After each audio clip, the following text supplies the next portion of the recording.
Honorable Key Allen Begay Jr. Honorable Key Allen Begay Jr. did not answer. Roll call. Honorable Paul Begay. Delegate Paul Begay is present. Honorable Paul Begay is present. Honorable Nathaniel Brown. Delegate Brown is present. Honorable Nathaniel Brown answered. Roll call. Honorable Eugenia Charles Newton. Charles Newton is present. Honorable Eugenia Charles Newton answered. Roll call. Honorable Amber Canaspa Crotty.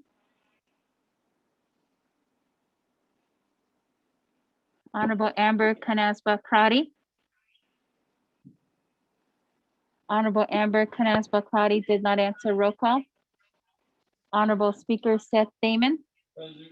Honorable Speaker Seth Damon is present. Honorable Herman M. Daniels Jr. Honorable Herman M. Daniels Jr. Honorable Herman M. Daniels Jr. did not answer. Roll call. Honorable Mark Freeland. Present. Honorable Mark Freeland answered. Roll call. Honorable Pernell Halona. Honorable Pernell Halona. Honorable Pernell Halona did not answer. Roll call. Honorable Jamie Henyo. Henyo is present. Honorable Jamie Henyo is present. Honorable Vince James. Honorable Vince James. Honorable Vince James did not answer. Roll call. Honorable Rick Nez. Delegate Rick Nez is present. Honorable Rick Nez answered. Roll call. Honorable Carl Slater. Present. Honorable Carl Slater answered. Roll call. Honorable Raymond Smith Jr. Present. Honorable Raymond Smith Jr. answered. Roll call. Honorable Wilson Stewart Jr. Present. Honorable Wilson Stewart Jr. answered. Roll call. Honorable Otto So. Honorable Otto So is present. Honorable Charlene So. Present. Honorable Charlene So answered. Roll call. Honorable Daniel So. Here. Honorable Daniel So answered. Roll call. Honorable Eugene So. Honorable Eugene So. Honorable Eugene So did not answer. Roll call. Honorable Thomas Walker Jr. Honorable Thomas Walker Jr. is present. Honorable Edison Wanika. Honorable Edison Wanika is present. Honorable Edmund Yazi. Honorable Edmund Yazi. Honorable Edmund Yazi is excused. Honorable Jimmy Yellowhair. Delegate Yellowhair votes green. I'm here. Sorry, I'm here. Honorable Jimmy Yellowhair answered. Roll call. Going back up. Honorable Key Allen Begay Jr. Honorable Key Allen Begay Jr. is present. Honorable Amber Canaspa Crotty. Honorable Amber Canaspa Crotty. Shanta, this is Delegate Amber Canis-Bacrati. I'm on the line, thank you. Honorable Amber Canaspa Crotty answered. Roll call. Honorable Herman M. Daniels Jr. Honorable Herman M. Daniels Jr. Honorable Herman M. Daniels Jr. did not answer. Roll call. Honorable Pernell Halona. Honorable Pernell Halona. Honorable Pernell Halona did not answer. Roll call. Honorable Vince James. Honorable Vince James. Honorable Vince James did not answer. Roll call. Honorable Eugene So. Honorable Eugene So. Honorable Eugene So did not answer. Roll call. Speaker, you have 19 members present, including yourself. Mr. Speaker, this is Daniels. I'm on the line. Honorable Herman M. Daniels Jr. answered roll call. 20 members present, including yourself.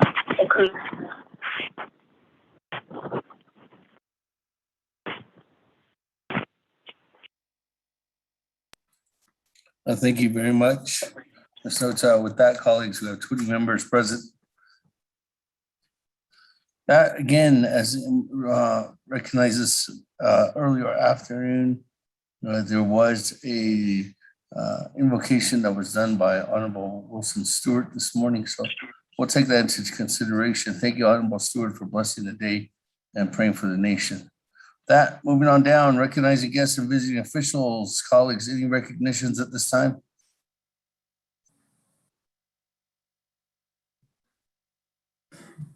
Speaker. There are none. Let's continue on down to item number 3, review and adopt the agenda. Speaker. Mr. Rico. Thank you, Speaker, and members of the 24th Navajo Nation Council. Proposed agenda of the 24th Navajo Nation Council special session via telecommunication, Thursday, September 30th, 2021. Navajo Nation Council Chambers, Winter Rock, Navajo Nation. Presiding, Honorable Seth Damon, Speaker, 24th Navajo Nation Council. 1, call meeting to order, roll call invocation. 2, recognize guests and visiting officials to the Navajo Nation. 3, review and adopt the agenda. 4, reports, none. 5, old business, none. 6, new business. New business A, legislation 0113-21. For the record, this is a 2/3 legislation.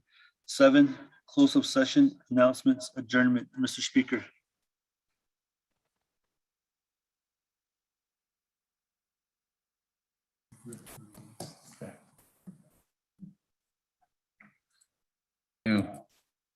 Thank you for that, colleagues. Is there a motion? Motion by Chairman Henio. Second? Second, yellow hair. That, colleagues, is there any comments, questions, additions, deletions to our agenda today? Mr. Speaker, this is Daniel. Honorable Herman Daniels. Good afternoon, floor is yours. Yes, Mr. Speaker. Yeah, I don't know, 24th Navajo Nation Council. I don't know, thank you. Speaker, I'd like to make a motion to, I'd like to do an amendment to add legislation 0196-21 to the agenda. I believe that's ready for the council. I don't know. To the reports, I'd like to add an item to the reports, under reports, receiving reports. I'd like to add Source Global to the agenda, to the reports. Mr. Speaker, thank you. Reserve time.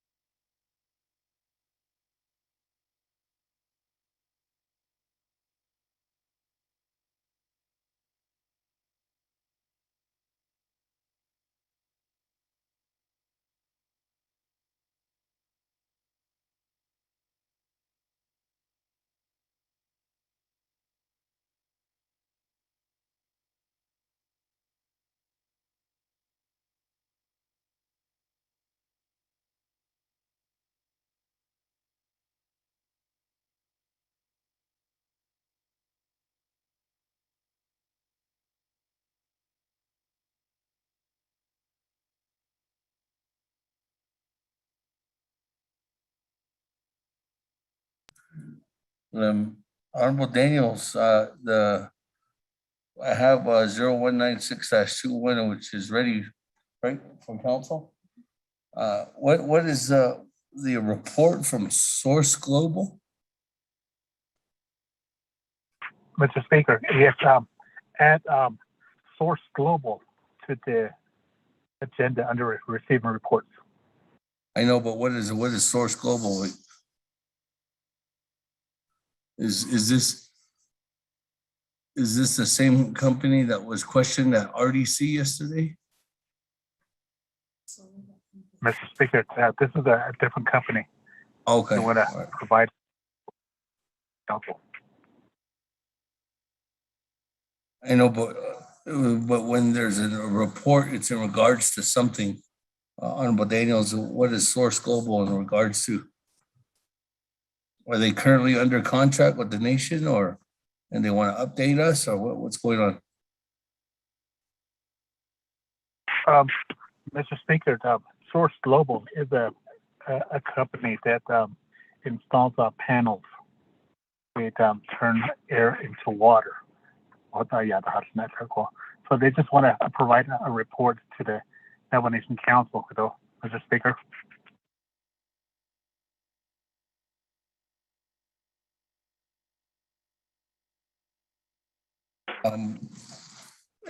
Is this in reference to a possible future ARPA contract, or for them bidding on something, Honorable Daniels? Because there's been numerous different companies trying to come before the council, but we've been advised by Office of Legislative Service or Legislative Council that it would be better that we don't hear from companies until they go through the procurement process. Mr. Speaker, can I give some time to Source Global? Mr. Speaker. Colleagues. Mr. Speaker, this is Colin Goddard from Source Global. Ms. Goddard, you're not recognized at this time. Speaker, this is Delegate Charles Let me Newman. go back to legislation 0169-21, Honorable Daniels and colleagues, this is up to you to hear as we've been advised. So Honorable Daniels, legislation 0196-21 is an action related to Resource and Development Committee, NAPKT Committee, and the Navajo Nation Council supporting United States Senate Bill S-1535 titled quotes, American Red Rock Wilderness Act, quote, unquote. With that, and then also adding on a report from Source Global. That's all I can give you. That's all. There's nothing else. It's just update from Source Global. Honorable Dan, I leave it up to you, colleagues. Honorable Daniels, a motion. Is there a second?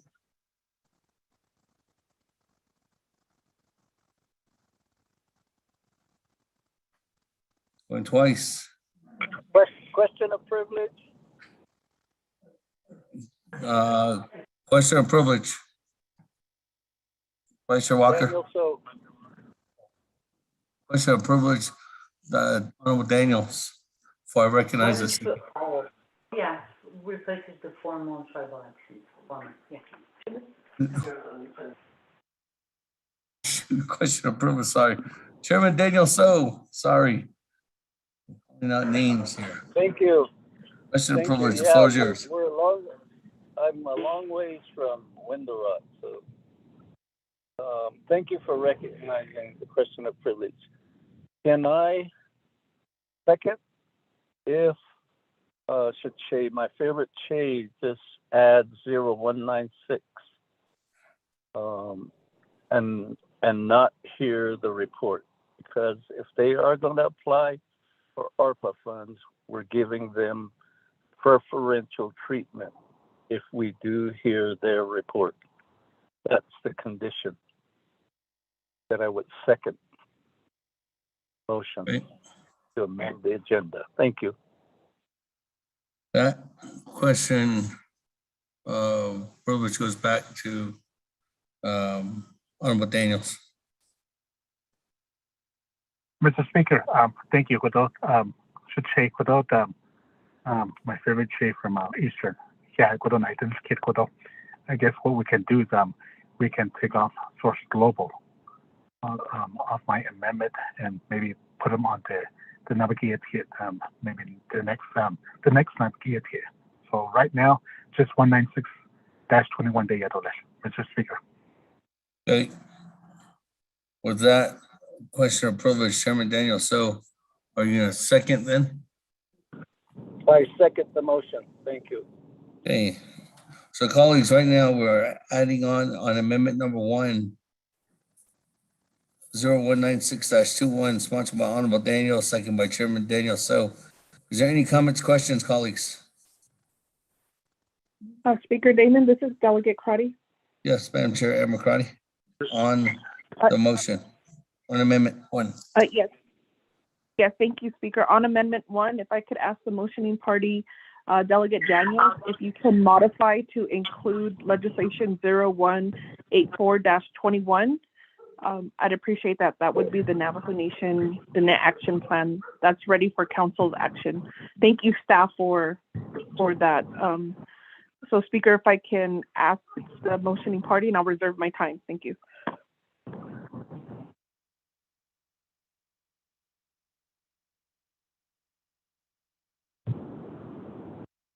Four minutes and 35 seconds.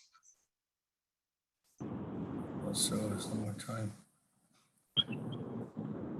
With that, the request to modify Honorable Daniels to add on 0184-21, which again is an action related to Health, Education, Human Services Committee, Law and Order Committee, and NAPC Committee, and ultimately the Navajo Nation Council, approving the Navajo Nation Dene Action Plan.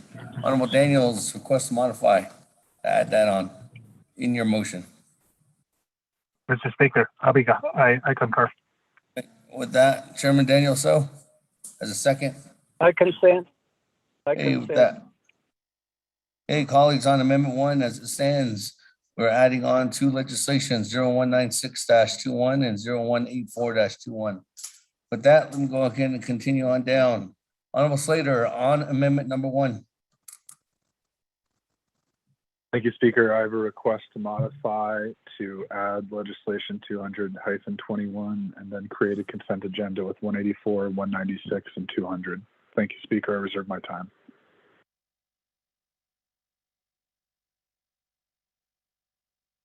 With that, 4 minutes and 49 seconds. Legislation 200, which is ready for council. There's a request to modify to add on this item, Honorable Daniels and Chairman Daniel So is holding a motion. It's an action related to the Resource and Development Committee, NAPC Agent Committee, and the Navajo Nation Council, amending CJN-36-21, Section 6 to extend the deadline for the chapters to return to the 25-person chapter meeting quorum requirements. And with that,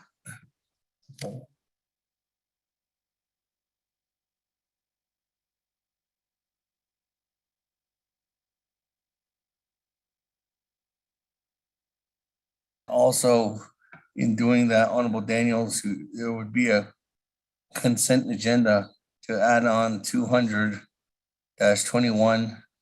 184-21, and 196-21 to be combined into a consent agenda item.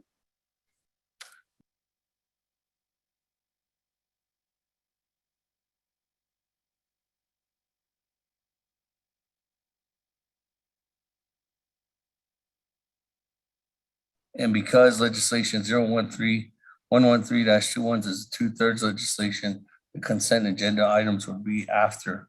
So this would, a consent agenda item would be bundled up as item number B on the agenda. Honorable Daniels, there's a motion to modify from Honorable Slater. Mr. Speaker, Abiga, thank you. That Honorable Vice Chair, Honorable Chairman So. Speaker, my favorite Che on the cases, I concur. Okay. That, colleagues, I don't have anybody else in the queue on Amendment 1. Any further comments, questions on Amendment number 1? Speaker, this is Delegate Charles Newton. Yes, Madam Chair, Charles Newton. Good afternoon. Floor is yours. Good afternoon, Speaker. In terms of the consent agenda, I do have questions regarding 200-21. So if we could remove that from the consent agenda, I reserve the rest of my time. Time at 4 minutes, 50 seconds. 200 is removed on the consent agenda. With that, colleagues, any other comments, questions at this time?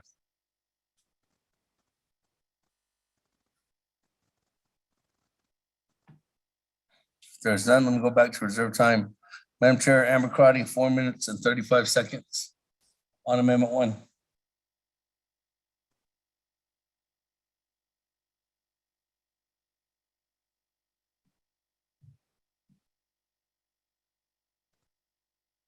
Madam Chair, Amber Crotty, going twice.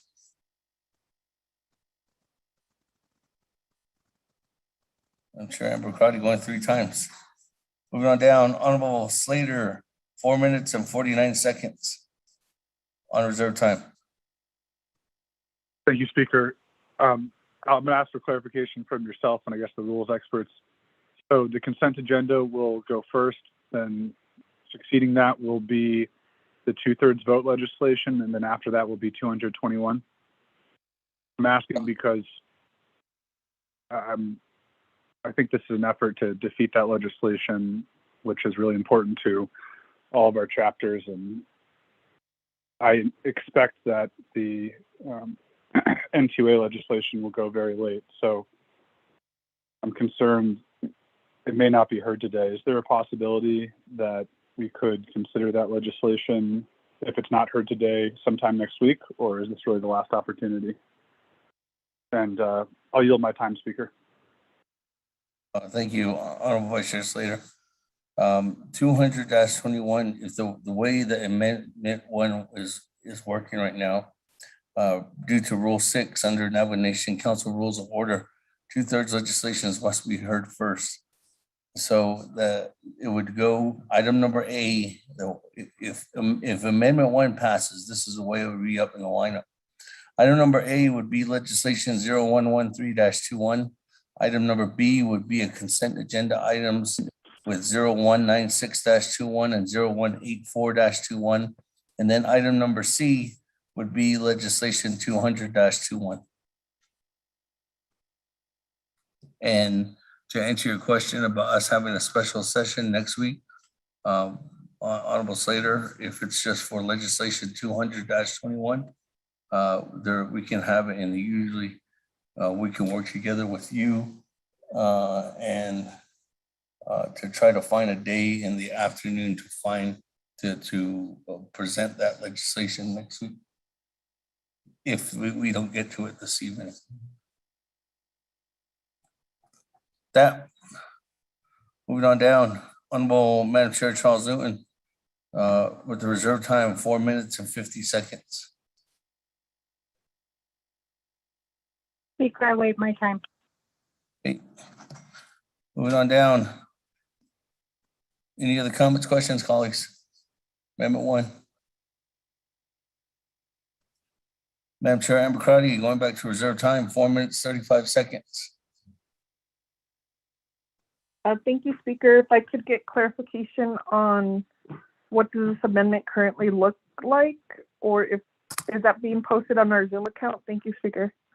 And I'll yield the rest of my time. What the lineup is, well, if this amendment passes the way it is, again, colleagues, the legislation 0113-21, which is sponsored by Honorable Daniels, we'd go to that first because it's a 2/3 legislation. The second item under new business would be item number B, which is a consent agenda item, which is legislation 0196-21 and 0184-21. And then we'd go to item number C, which is a legislation, simple majority legislation 200-21. Madam Chair, Crotty. Thank you, Speaker. That, colleagues, any other comments, questions? Going twice. Going 3 times. Let's go to board. Vote on legislation on Amendment 1 for agenda.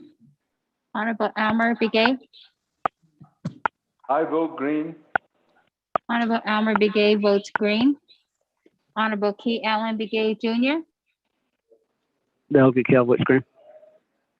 Honorable Key Allen Begay Jr. votes green. Honorable Paul Begay, Delegate Paul McGee votes green. Honorable Paul Begay votes green. Honorable Nathaniel Brown, Delegate Brown votes green. Yeah. Honorable Nathaniel Brown votes green. Honorable Eugenia Charles Newton, Charles Newton votes green. Honorable Eugenia Charles Newton votes green. Honorable Amber Canasba Crotty, Honorable Amber Canasba Crotty,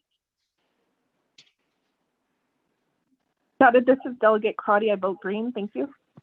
Honorable Amber Canasba Crotty votes green. Honorable Herman M. Daniels Jr., I vote green. Honorable Herman M. Daniels Jr. votes green. Honorable Mark Freeland, Green. Honorable Mark Freeland votes green. Honorable Pernell Halona, Malone votes green. Honorable Pernell Halona votes green. Honorable Jamie Henyo, Honorable Jamie Henyo, Honorable Jamie Henyo did not vote. Honorable Vince James, Delegate James votes green.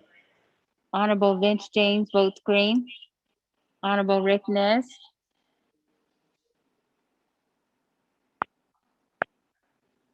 Honorable Rick Nez, Delegate Rick Nez votes green.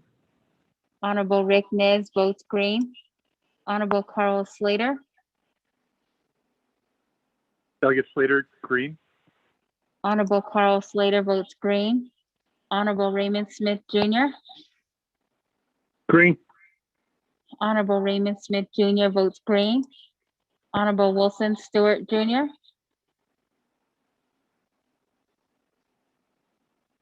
Honorable Wilson Stewart Jr., Honorable Wilson Stewart Jr. did not vote. Honorable Otto So, Honorable Otto So votes green. Honorable Charlene So, Green. I Green. vote green. Honorable Charlene So votes green. Honorable Daniel So, I vote green. Honorable Daniel So votes green. Honorable Eugene So, Honorable Eugene So, Honorable Eugene So did not vote. Honorable Thomas Walker Jr., I vote green. Honorable Thomas Walker Jr. votes green. Honorable Eugene So votes green. Honorable Edison Wanika, Honorable Edison Wanika votes green. Honorable Edmund Yazzie is excused. Honorable Jimmy Yellowhair, Honorable Jimmy Yellowhair, Honorable Jimmy Yellowhair did not vote. Going back up. Honorable Jamie Henyo, Honorable Jamie Henyo votes green. Honorable Wilson Stewart Jr., Honorable Wilson Stewart Jr. votes green via text. Honorable Jimmy Yellowhair, I'll vote green. Honorable Jimmy Yellowhair votes green. Thank you. Speaker, with a vote of 22 in favor, 0 opposed, and speaker not voting. Thank you. With that, 22 in favor, 0 opposed. Chair not, or speaker not voting on amendment number 1, motion carries. That, let's move back to the main motion. Any other further comments, questions? Honorable Slater on the main motion. Thank you, Speaker. Could I motion to consider 200 prior to the N2A legislation? I'll reserve my time.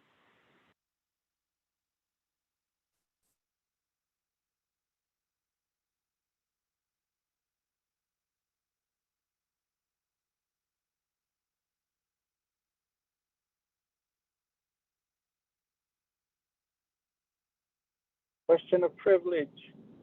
Delegate Daniel So.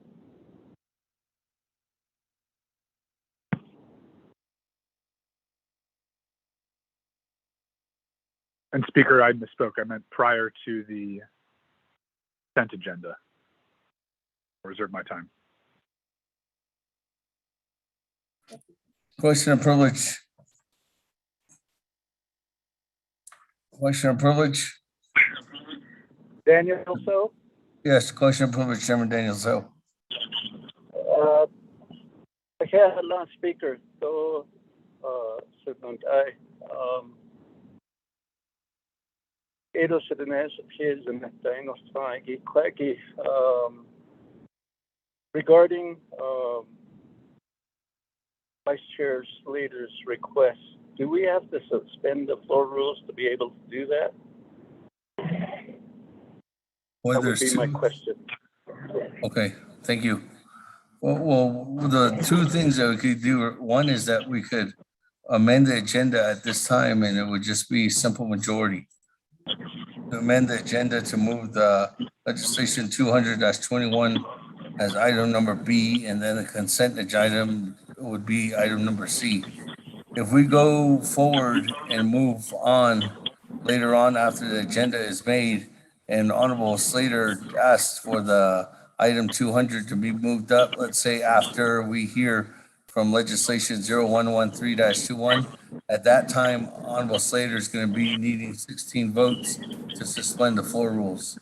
So at this time, that's the only difference, Honorable Chairman Daniel. So at this time, it's just a simple majority, rather than if you're going to do it after the agenda is approved, then you would need 2/3 vote in order to suspend the floor rules. Thank you, Speaker, for the answer. If Honorable Slater makes the motion, I'll second. Okay, with Reserve that, my time. motion amendment number 2 is to move up item number C as item number B. And that is moving 200-21 before the consent agenda items. With that, there is a motion by Honorable Slater, second by Honorable Chairman Daniel So on amendment number 2. Any comments, questions, colleagues?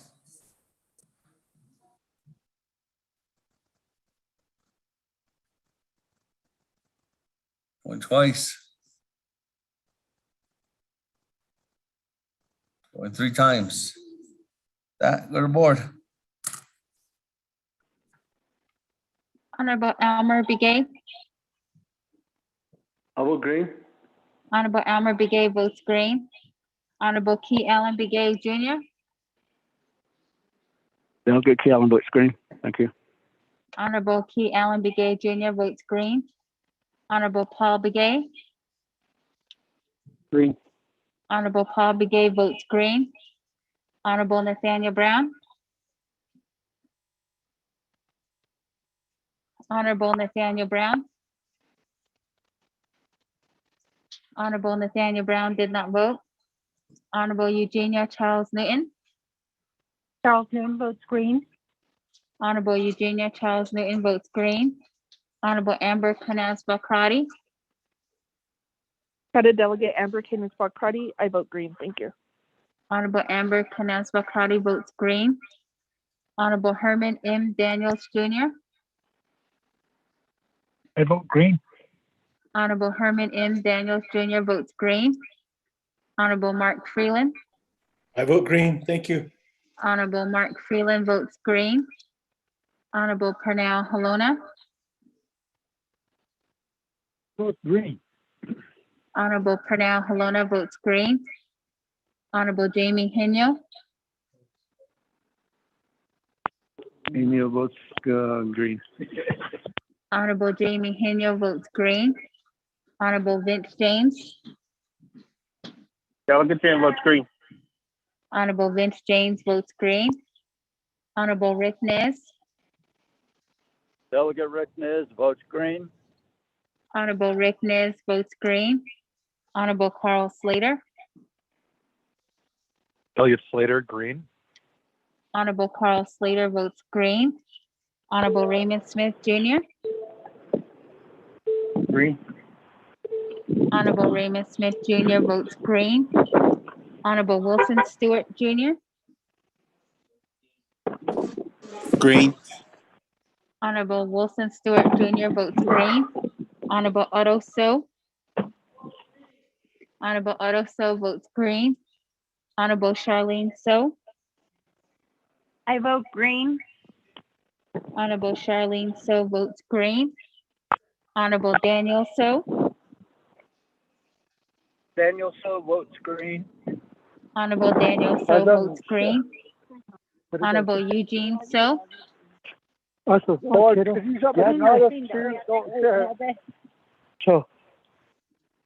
Honorable Eugene So.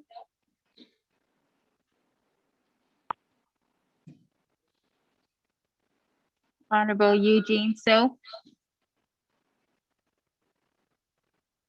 Honorable Eugene So did not vote. Honorable Thomas Walker Jr. I vote green. Honorable Thomas Walker Jr. votes green. Honorable Edison Wanika. Honorable Edison Wanika votes green. Honorable Edmund Yazzie is excused. Honorable Jimmy Yellowhair. Honorable Jimmy Yellowhair. Honorable Jimmy Yellowhair did not vote. Going back up. Honorable Nathaniel Brown. Delegate Brown votes green. Honorable Nathaniel Brown votes green. Honorable Eugene So. Oh, is you like? Honorable Eugene So votes green. Honorable Jimmy Yellowhair. Yellowhead votes green. Honorable Jimmy Yellowhair votes green. Speaker, with a vote of 22 in favor, 0 opposed, and Speaker not voting. Thank you. With that, colleagues, on amendment number 2, 22 in favor, 0 opposed, speaker not voting, motion carries. Teresa. Colleagues, is there any other comments, questions on the agenda? We're back to the main motion on the agenda. Going twice.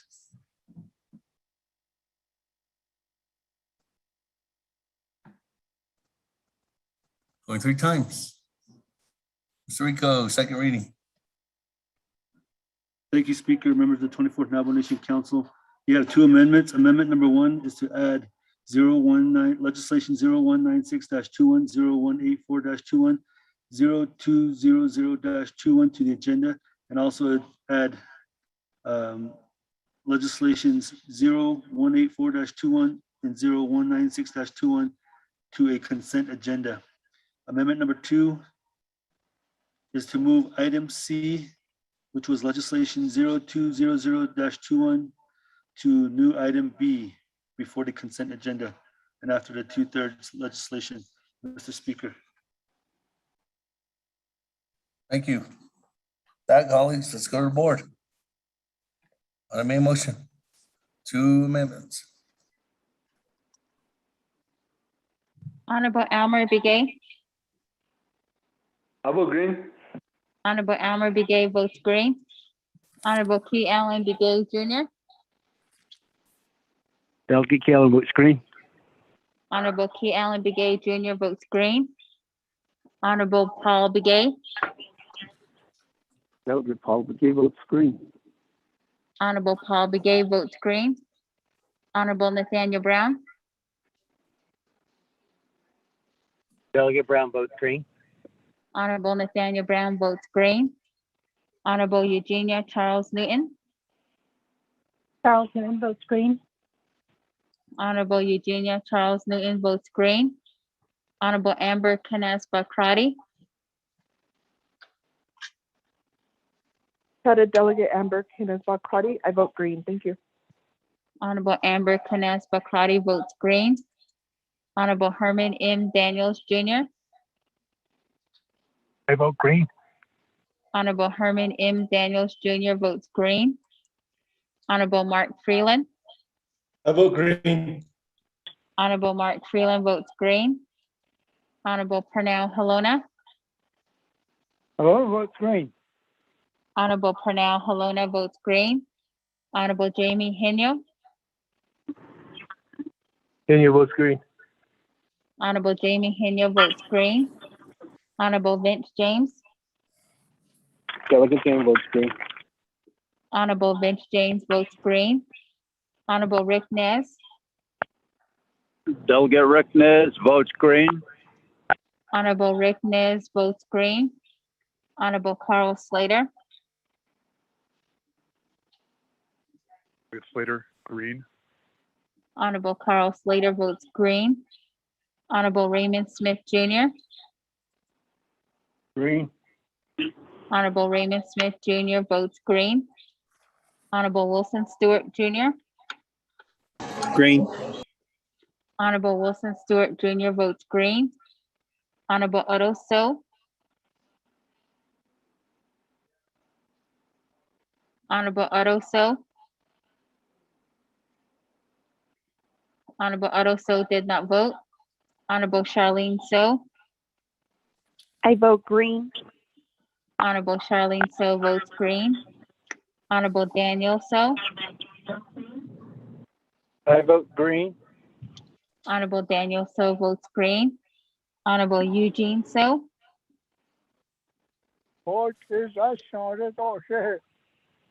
Honorable Eugene So votes green. Honorable Thomas Walker Jr. I vote green. Honorable Thomas Walker Jr. votes green. Honorable Edison Wanika. Honorable Edison Wanika. Honorable Edison Wanika votes green. Honorable Edmund Yazzie is excused. Honorable Jimmy Yellowhair.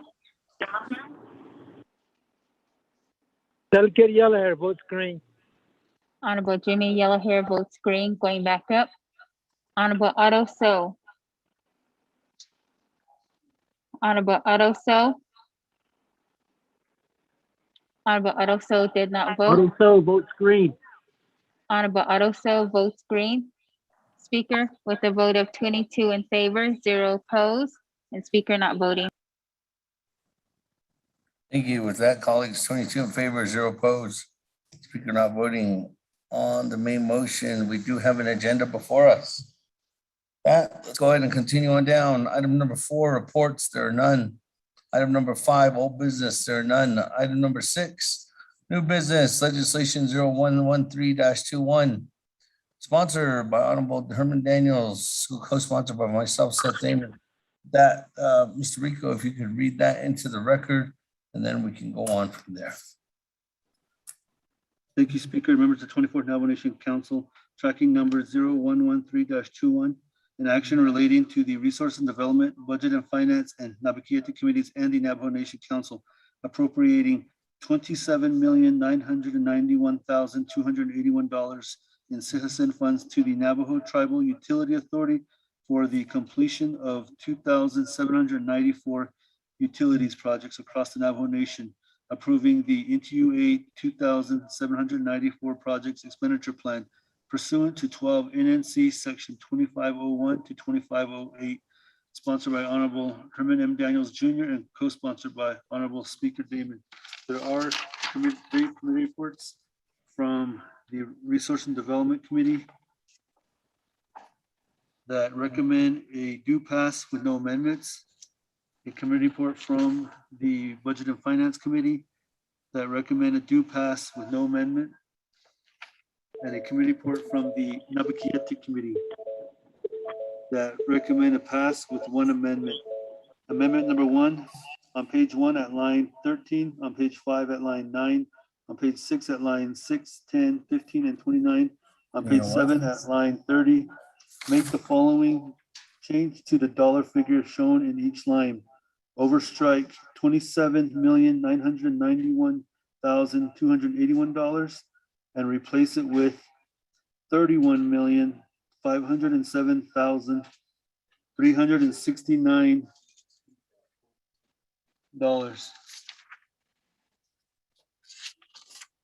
2 on page 1 at line 14, page 6 at line 6, 10, 16, 17, 19, and 26, on page 7, lines 1, 5, 7, 9, 11, 16, 17, 20, and 28. On page 8 at line 6, make the following change to the figure shown in each line. Overstrike 2,794 and insert 2,693. 3 on page 5 at line 28, make the following change onto the figure shown. Overstrike 2,085 and insert 2,049. 4 on page 5, line 10, make the following change to the dollar figure shown in line 10. Overstrike $9,073,912 and insert $12,590,000. 5, remove Exhibit A, replace with the new Exhibit A provided by NTUA. 6, remove Exhibit B and replace it with the new Exhibit B provided by NTUA. 7, remove Exhibit C and replace it with the new Exhibit C provided by NTUA. 8, remove Exhibit D and replace with new Exhibit D provided by NTUA.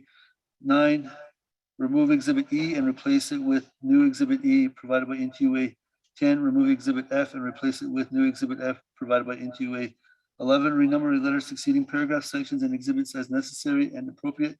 The Office of Legislative Services and the Office of Legislative Counsel, with notice to the sponsor of the legislation, are hereby authorized to make technical edits to this legislation as necessary and appropriate to correct grammatical and/or scrivener's errors, to correct numerical errors so long as such edits effectuate the committee's intent in approving this legislation. This amendment shall supersede inconsistent language contained in any other committee amendment and which shall be conformed to the intent or language of this amendment. Per Navajo Nation Council Rules of Order, Rule 9, legislation has been read into the record by electronic voice recording. Mr. Speaker.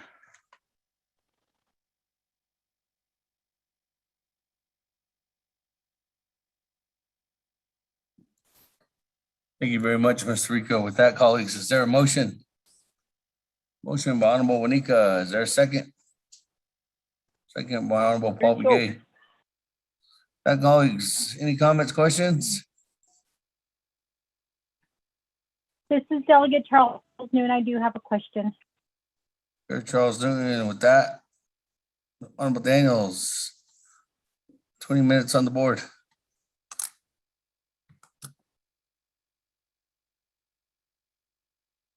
Mr. Speaker. Nana Quado, Nana Quado, Nagaitam. Nana Quado, Hatina, it all I really appreciate the this opportunity, Quado Nagaitam, bringing this legislation before the Navajo Nation Council, Quado 24th Navajo Nation Council. Quado legislation 0113-21.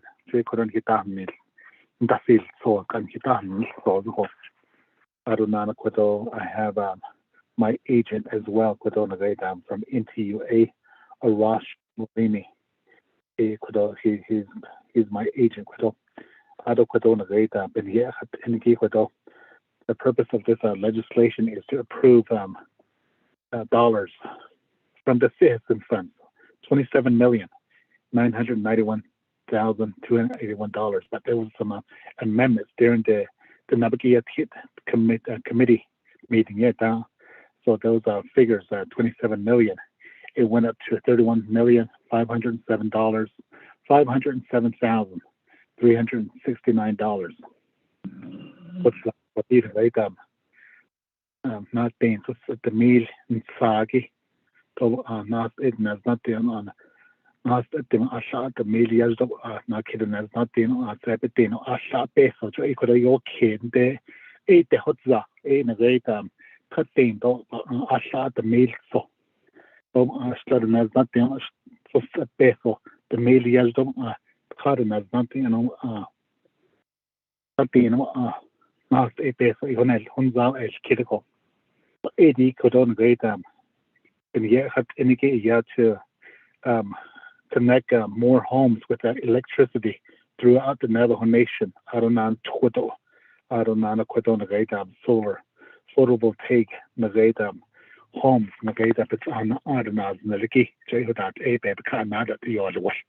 Aronan Quidon Nagaita, is NECA, the sister enterprise to NTU Ishin Quadoda Ishin Yisnas Mistor Lithical Arunana Quadona Nagaitam our own Navajo business people. She's starting to get electricians that linking like house wine that she or that other she bent on the sugar did based on okay the equal from the citizen funds.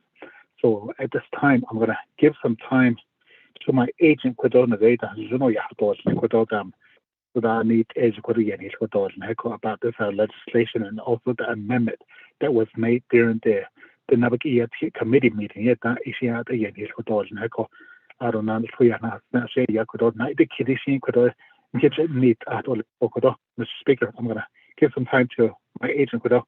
Malini.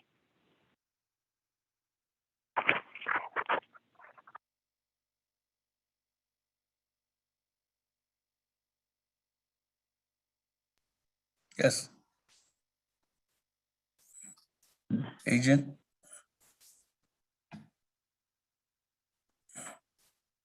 Yes, Mr. Speaker, may I speak? Yes. Okay, yes, okay.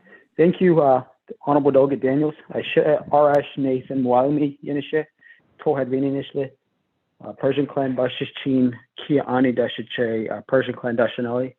I am senior counsel for NTUA. I've been of service to the Navajo Nation as an attorney for the last almost 11 years. First at DNA People's Legal Services, helping individuals who could not pay for legal services in the Chinle area, and then on to a staff attorney with the Navajo Nation Judicial District, and now with NTUA as senior counsel.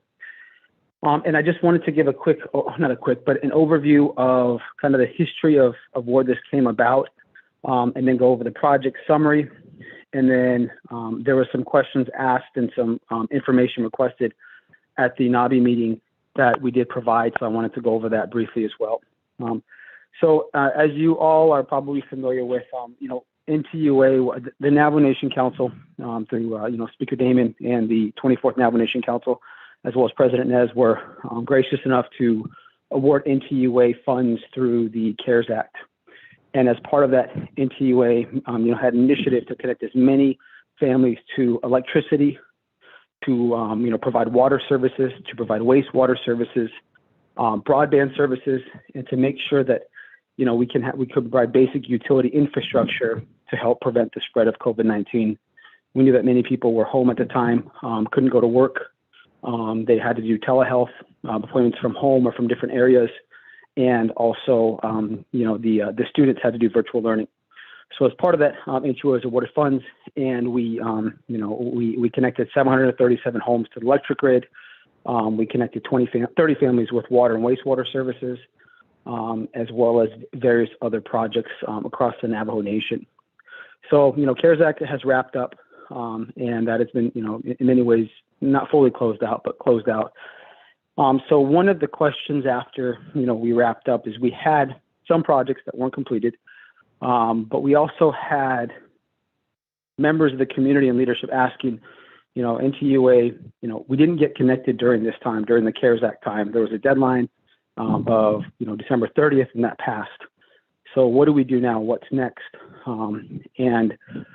NTUA has been, working diligently to try to make sure that we have projects in place so that when we do receive funding through various sources, we can begin construction immediately. And in some instances, we have started construction already. So talking to different, leadership across the Navajo Nation, we were one of the things right now that we focused on is, one of the big barriers to the CARES Act that we thought from NTUA's perspective is the timing. We simply ran out of time to build projects. As I've mentioned before, and as Mr. Kuntz has mentioned before, there is a construction season. Obviously, during the summertime and during the a little bit after the summertime, there's longer days. The weather is better. It's not cold. It's not icy, and you are more productive during the construction season. So the construction season begins early summer, right, in probably May time, depending April, May, and sometimes as late as December, end of November, early December, based on weather conditions. So one of the things we talked about with leadership is, we have projects identified. These projects are pretty much shovel ready or near shovel ready. We can build these projects immediately what can we do as a stopgap to try to build these projects for our people? So this was something that we worked with Delegate Daniels on, is this legislation, to find ways to start constructing these projects, these utility projects, for the benefit of our Navajo people. And initially we had the $27,991,281, and talking to different committees and the NABI committee, there was a big push to focus on direct connections to homes. So, one of the main points we got is we want funds not focused on providing utility connections to actual homes, i.e. electric line to a home, water line to a home, septic system within a home, off-grid solar unit to a home, broadband to a home, internet to a home. So that's what we looked at, and we tried to focus more on direct connections to homes. Now, we couldn't, put strictly the entire amount of funds within the direct connections to homes, because as part of our capacity, our utility system, it's necessary to make sure we have the capacity to maintain the system. So, many communities have had outages for various reasons. Some of it is the strain on the load with the additional connections, with the additional load from water, wastewater projects and broadband projects and towers and whatnot. Our system needs to make sure that it's strong enough to maintain that. And it is, but we just have to put enough funding and enough resources into it overall. So essentially, that's kind of where we got to our point now of essentially this legislation. This really was a way to try to build projects, in this construction season right now. We're kind of in the second half of the construction season, but we still have time and we can still build many projects, if it's the wishes of the council and OPVP. And this is one of the ways that we've worked with Delegate Daniels and Speaker Damon to try to get to a point where we can start construction. As part of the fund summary on the first exhibit, Exhibit A, I'll just give a high-level breakdown. On the N2A water wastewater proposal to extend utilities across the Navajo Nation, we have an amount of $12,590,000. And the purpose of that is what's included in there, the majority of those dollars are water line and septic systems to homes. So we put, our goal is to connect 100 Navajo homes with water line and septic systems to homes. Now, what that includes is the cost to construct the water line to the home. So if the home doesn't have plumbing is included, a sink if necessary, hot water heater system if necessary, bathroom addition if necessary, an energy efficient refrigerator, house wiring if the home isn't wired with, for electricity, house wiring is included, the inspections, and the septic system and the connection to the existing collection system, and any other necessary components to make a complete working system. So our goal here is essentially, so if, you go through the process, but if, for these projects, we want to provide a complete system for these Navajo homes, so that they can actually use it and it can be functional. Within the water wastewater category or the bucket, there's other projects as well. There's a few well renovation projects and storage tank renovation projects, but we try to focus the effort on direct connections to homes for water lines and septic systems. That's the main focus for water wastewater projects. On the electric system projects, and I believe that's Exhibit C possibly, the total proposal for that I guess that bucket or expenditure plan is $14,150,914, and of that, the proposal is $7,092,946 for electric connections to the electric grid for Navajo homes. So we anticipate and expect to connect 420 Navajo homes to the electric grid. And that includes the cost, includes the actual materials, labor, and equipment to connect that family to the grid. It also includes house wiring if applicable, pole-mounted meter loops if applicable, certification and recertification of wiring if someone already has their house wired, but it doesn't meet code. we will hire the inspectors and utilize the funds to, make sure that it's certified and it's safe enough for the home to receive electricity, and final inspection as well. In addition, through the CARES Act, NTUA partnered with other utilities and cooperatives that serve Navajo with electricity. So as you all know, NTUA is not the sole utility provider for electricity across the Navajo Nation. There's Continental Divide Electric Co-op, Hemmons Mountain Electric Co-op, Socorro Electric Co-op, in some areas, Gallup, Farmington, APS, and PNM. So what we intend to do, we've actually been working with the other utilities and co-ops that are serving Navajo right now. And what they do is they provide their list of homes that are, either shovel ready or in the process to obtain rights of way. And we're going to partner with them as we did with the CARES Act. And essentially, if we do receive funds, we will essentially contract with those other utility and co-ops to build electric lines to the homes within their area. And then another category within here is the off-grid solar systems to homes.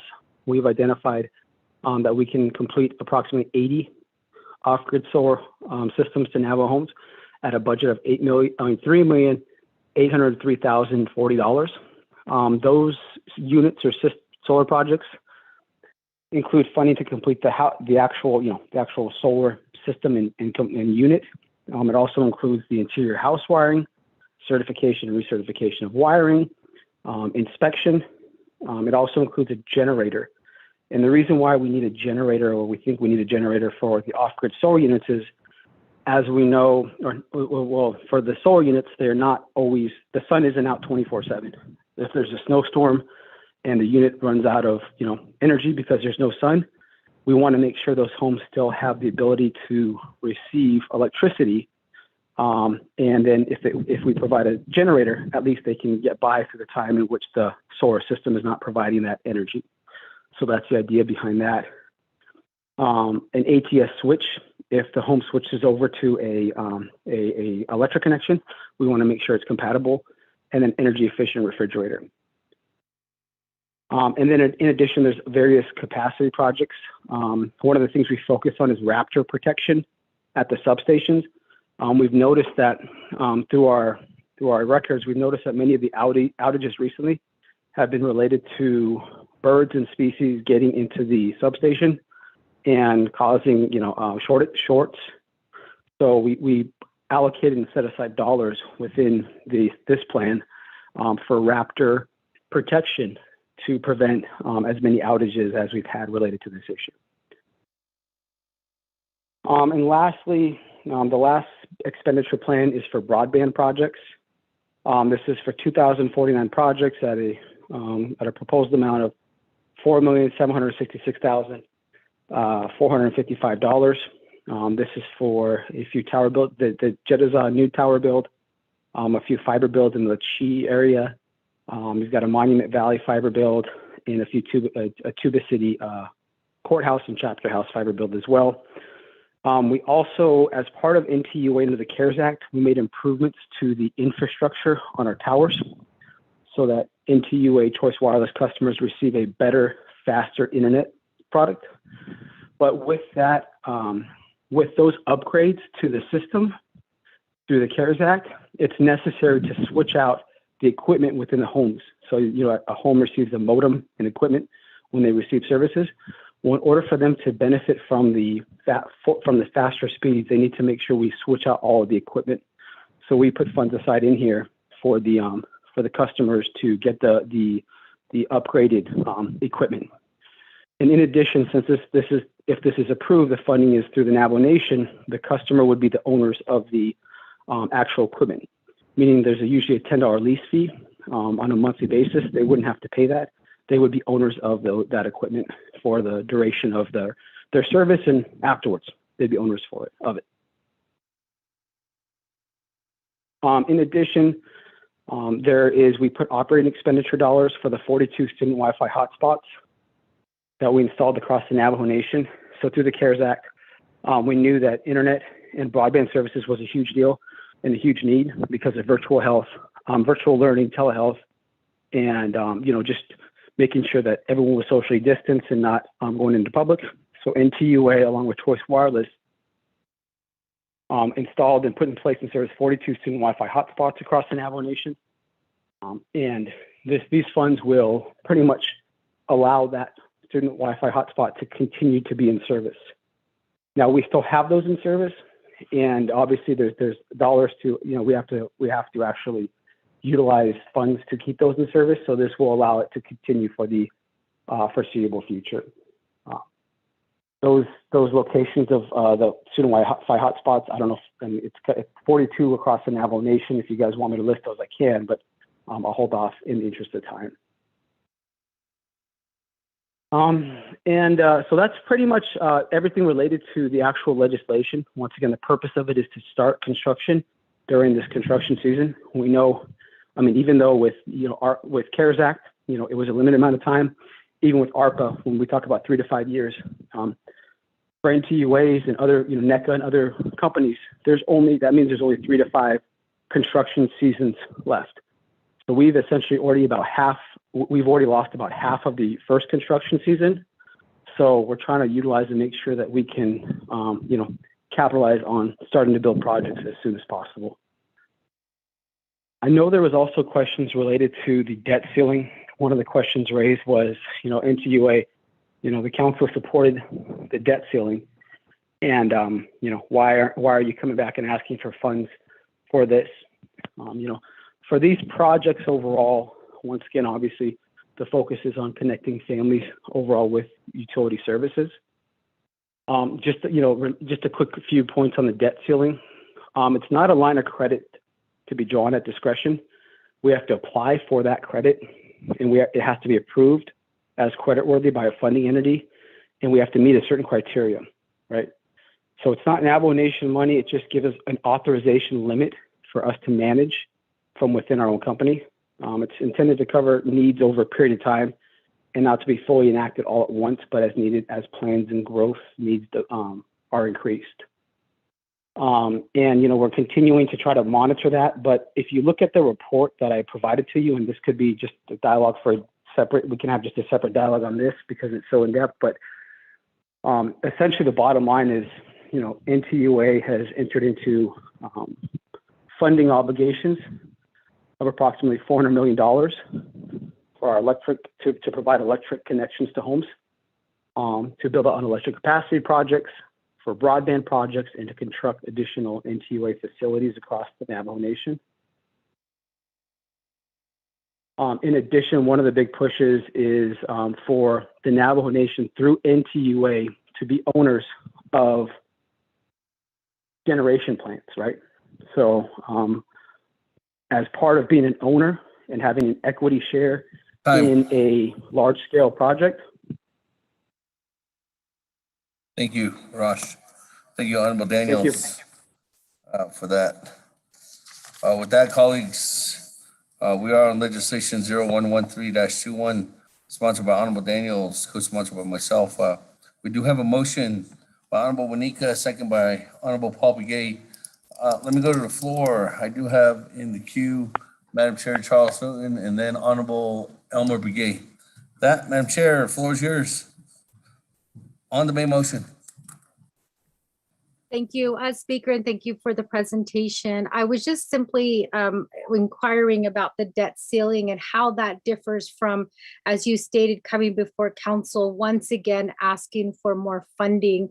In addition to that, I've also been receiving some information from constituents who have said that they are still required to pay for certain services by NTUA. They thought that Light Up Navajo was going to be taking care of some of those costs, and if I can get some information specifically on how much assistance you get from Light Up Navajo, what you're doing with the income debt ceiling, what projects you're looking at specifically, and why you're coming before this council once again asking for funding. I reserve the rest of my time, Speaker. 4 minutes and 14 seconds. Moving on down, Honorable Elmer Begay, and then I'll come back to you, Honorable Daniels. Honorable Elmer Begay, floor is yours. Good afternoon, Speaker. I don't know the members of the Navajo the members of the Navajo Nation Council. Arod Shadado Yat Eto, Arod for the legislation here, around the Arash, it's Arash too. So then all your NTA workers go here, do Yat Eto. I have a question here. I mean, you know that this is some funds, is money that belongs to the people. People that are living in remote areas, so I don't know, people that are in need of help, and there are that need service.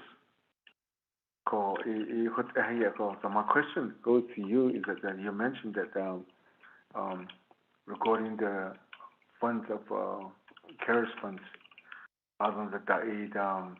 during this time you mentioned that you did so much, and these are something that wasn't accomplished during the time of the pandemic, and then during the time when CARES fund was being used. And you mentioned that it was for basic infrastructure for prevention of COVID-19, didn't you? And then you mentioned that the try to reach out to the kids that are virtual learning, and you kind of you sounded like you had a lot of concern to help the Navajo people. But here in Dalcon, you know that we try to get as much assistance from you, but nobody did call us back since October up to now regarding the co-location. And this is for the people that you mentioned, for vital learning, virtually learning, and then also for the basic infrastructure for these people. Why is NTA coming back to this funding, sales and funds? Now you're worried, and then you have, sounds like you have passion for my people here. Because these are the people's money. And if I were you, I would be embarrassed to come back and say that if I wasn't even, given a portion or even a call back and say that to say it's okay to use the co-location. So we had to go outside the box to request for other funding for the broadband. And then we had to submit our own, being a charter of the Navajo Nation, to submit to this National Telecommunication Information Administration, NTIA. You guys don't want us to be part of it. You gave us a lot of questions, but we all are consultants. They answer all the questions. But you didn't want us to be part of it.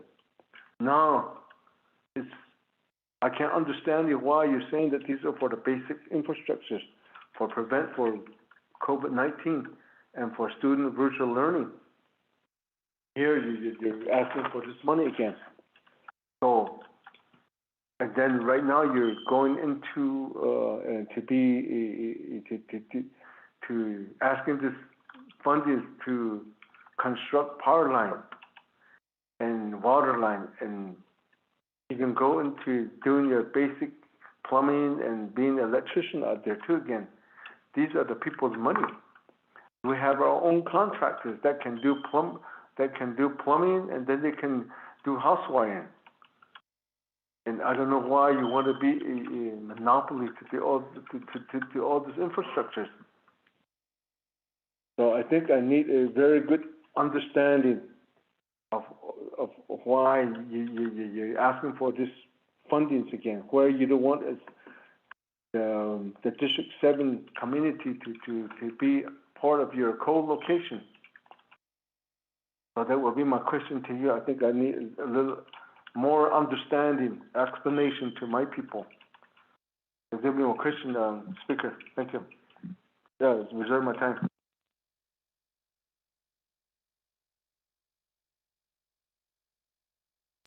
Reserve your time at 10 seconds. Let me go back to Honorable Daniels. Response. Mr. Speaker, thank you very much. There was several questions from Delegate Chairwoman Charles Newton, and also my colleague Delegate Belmar Begay. So I'm going to give some time to my agent, Mr. Malemi. Mr. Speaker, thank you.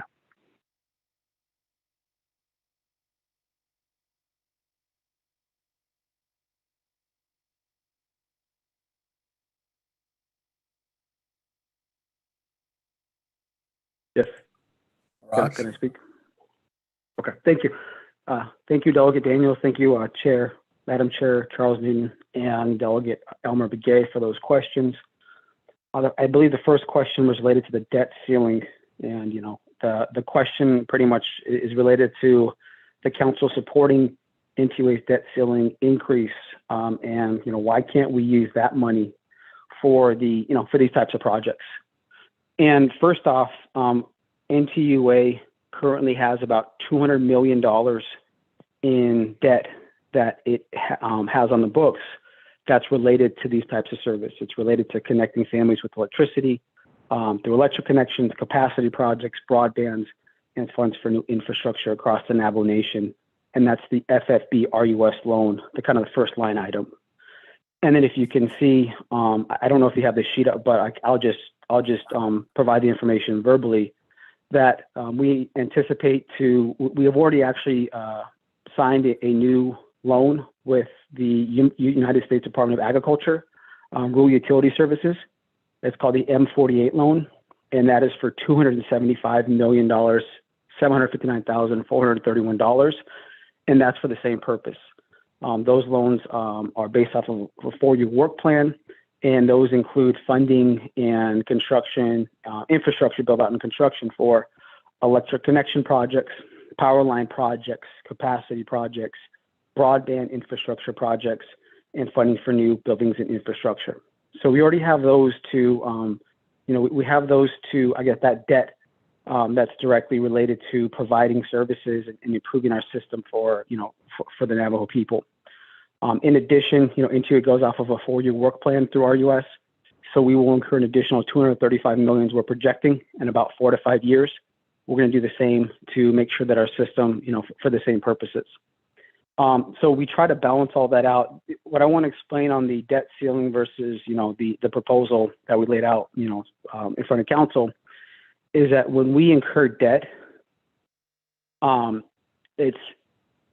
it's pretty much in the end, the debt incurred, the debt that NTUA incurs, it must be paid back by our customers. And what I mean by that is essentially the debt that we incur, that's part of operating the utility. So when we build it out, there's a cost associated. We have to pay it back with interest. And our revenue, our debt service, or our revenue is based on customers paying their bills, right? Customers paying their bills to NTUA. So for all of that, $700 million in debt, we have to pay that back with interest on our loan. And then at that point, our customers also do the debt service by paying their bills. Now, one of the reasons we've been able to not raise our electricity rates in the last 13 years is we've been monitoring, that the debt service and the amount of debt we've taken out. But it's also been assistance through, council and other different funding sources through CDBG, CPMD, New Mexico Capital Projects. There's different areas that we've been able to pretty much get money to make sure that our utility rates have not been raised. So I think we've done a decent job so far of not raising utility rates for the last 13 years in the electric utility. And that's some of the reasons why. Now, the reasons why we don't want to take out additional funds is because if we take out additional funds to connect, $1 billion worth of funds to connect additional customers, that has to be paid back by our customers. And essentially that will cause a rate increase. So we try to balance all those things out when we come to, when we work with council leadership in our requests. The other question, and there's probably other questions on the debt ceiling limit, but I'll wait for if those are asked. I just wanted to talk about that. The other question was for LUN. The savings that we get from LUN where does that money go? So pretty much for LUN, we get volunteered assistance. We get assistance through volunteered labor and some equipment, right? So let's say SRP is close by or APS is close by. They might bring bucket trucks to help NTUA out, so we don't have to rent those or we don't have to utilize them, right? So there is a savings there. There is a savings with the volunteer labor. So those are the two areas of savings with LUN. The materials are generally paid for. Pretty much most or all are paid through NTUA, and we also have labor costs associated with the work as well. When we talk about all of the permitting, the archaeological reports, the biological reports, all the rights of way, all the approvals, NTUA staff is responsible for all of that. In addition, we have crews that are out in the field assisting those the volunteer crews as well. So it's not, there is a decent amount of cost from NTUA, or expenses from NTUA for those LUN projects. But really the bottom line is for the LUN project, all of the funds that are, I guess, saved, we reutilize those funds to build out other projects. So for example, if we have $1 million worth of projects and we have a savings of $300,000, we use that additional money that we saved to work and start the process for the LUN2 and LUN3 projects and initiatives. So that helps us with the kind of offsetting some of the rights of way costs for the additional projects. So we don't get any savings on the rights of way costs. We just get savings on the labor and the equipment. And then Honorable Delegate Begay, I know we've had conversations many times, and I know you've talked to Monroe Keto and some other folks on our team regarding the broadband initiative with Tequila. From my understanding, I thought the co-location, I know they met at some time, and if they haven't provided the information, then I'll have to talk to see what's going on with the co-location, but I know they met at some time to talk about the co-location. There is open access, meaning NTUA cannot discriminate, nor can any other utility or telecom provider discriminate and not let someone co-locate on a tower. The only limitations there are is if the tower is at max load, meaning that there's no additional space. And that's when a tenant or a proposed tenant cannot co-locate on those sites. So I'll have to get back with Monroe Keto on that piece.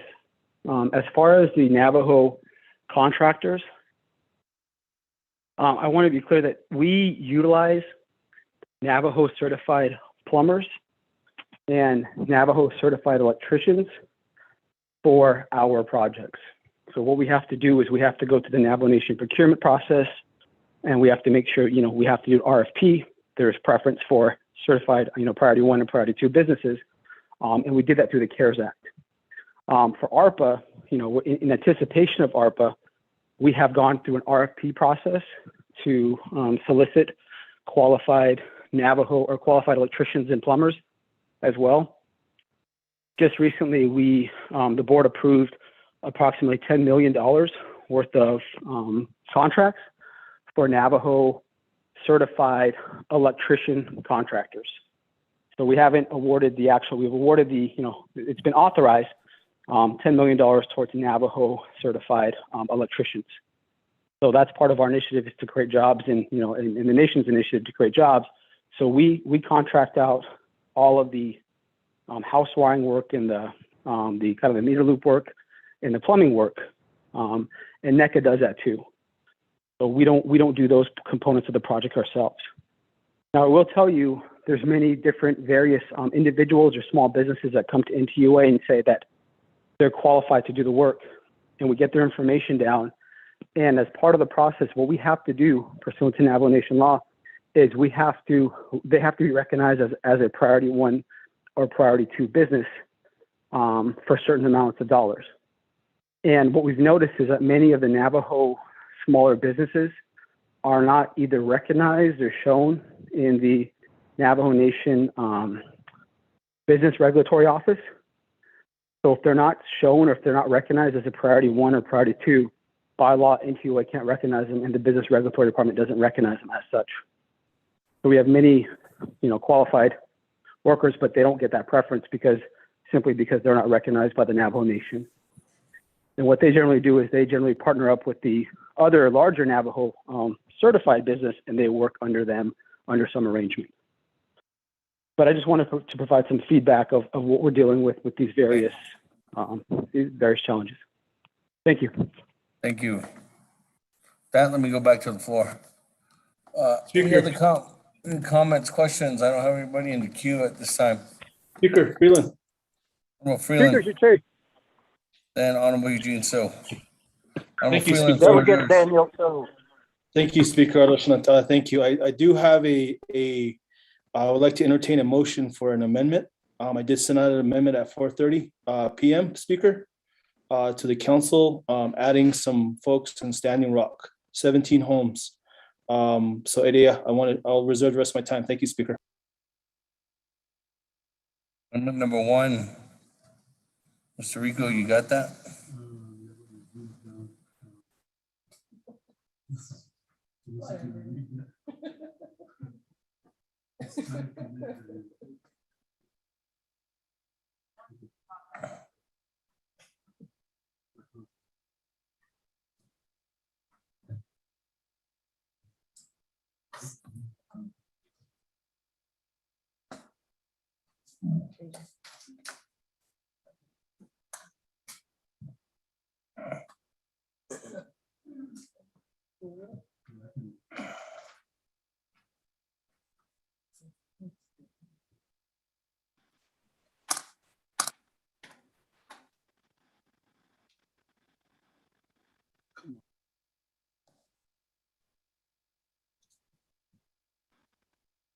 Thank you, Speaker and members of the 24th Nomination Council. Amendment number 1. 1 on page 1 at line 13, page 5, line 9, page 6, line 6, 10, 15, and 29, page 7, line 30. Make the following change to the dollar figure shown in each line as shown in the amended version of 0113-21 approved by the Napakiati Committee August 31st, 2021. Overstrike $31,507,369 and insert $31,991,530.69. 2 on page 1, line 14, page 6, lines 6, 10, 16, 17, 19, and 26, page 7, lines 1, 5, 7, 9, 11, 16, 17, 20, and 28, page 8 at line 6. Make the following change to the figure shown in each line as shown in the amended version of 0113-21 approved by the Napakiati Committee on August 31st, 2021. Overstrike 2,693 and insert 2,694. 3, page 5, line 20, make the following change. Overstrike $14,150,914 and insert $14,635,075.69. On page 5, line 26, after Exhibit C, add new language _ and Exhibit C-1. 5, add new Exhibit C-1 provided by NTUA. 6, renumber related succeeding paragraphs, sections, and exhibits as necessary and appropriate. The Office of Legislative Services and the Office of Legislative Counsel, with notice to the sponsor of the legislation, are hereby authorized to make technical edits to this legislation as necessary and appropriate to correct grammatical and or scrivener's errors and or to correct numerical errors, so long as such edits accurately reflect the council's intent in approving this legislation. This amendment shall supersede inconsistent language contained in any other committee or council amendment, which shall be conformed to the intent or language of this amendment. Also attached to this is the new Exhibit C-1. It is a memo from the Navajo Tribal Utility Authority dated September 17th, 2021 to Mr. Benjamin Cowboy, Construction Supervisor at CPMD. Mr. Speaker.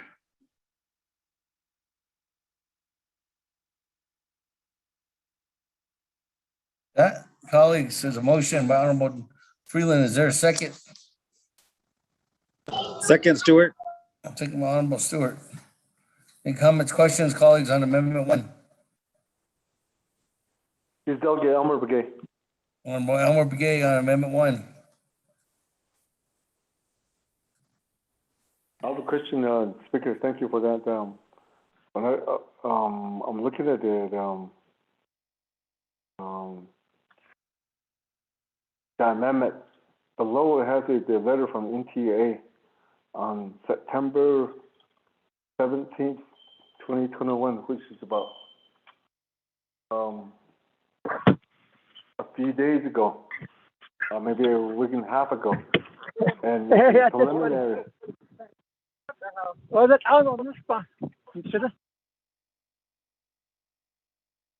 Hello? Speaker, can you hear me? Yes. Y'all here, please Okay, yeah. keep your phone on mute. Well, Elmer Brigade, go ahead. Okay, to me that this is not the construction ready because it's that the cost estimates includes archaeological clearance and environmental assessment and legal survey right away and all that acquisitions. So I thought this will be construction ready. So that will be very can go into like where what the nation's been doing it. They're going to those CDBG projects.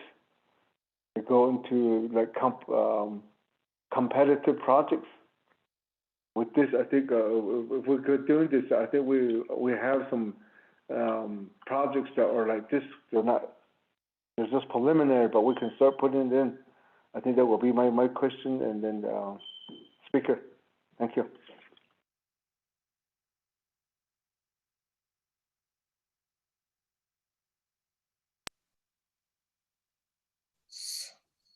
Let me go back to, I don't have anybody else in the queue. Let me go back to Honorable Freeland. Speaker, thank you. Honorable Elmer Begay, thank you for that question. I do have, because the letter does state Mr. Ben Cowboy's name on it, but Mr. Cowboy is retiring today. He's riding off into the sunset. Today's his last day. I do have with me my chapter president, Johnny Johnson. Johnny, are you on the line?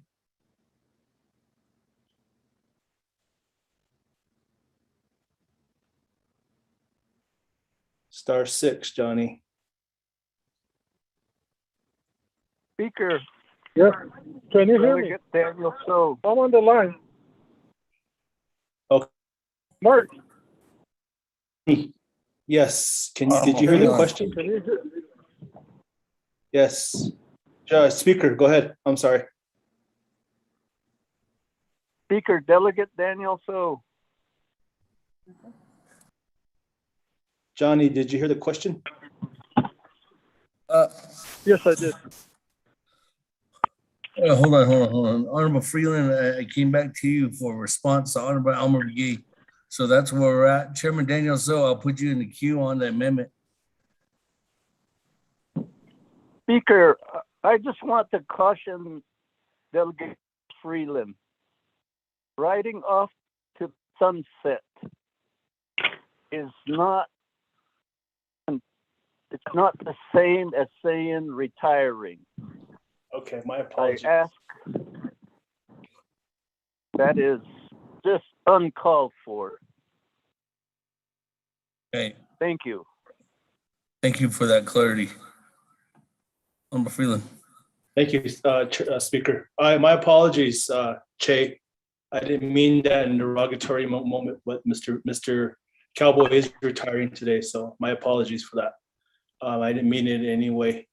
Johnny, did you want to respond to the question posed by Honorable Begay? Honorable Delegate Freeland, yes, but I just heard part of the question. Can you repeat the question?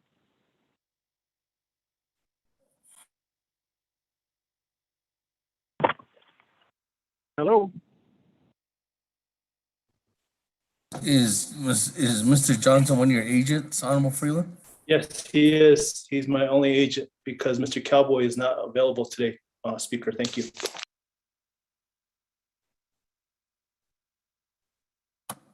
Honorable Elmer Brigade, could you repeat your question?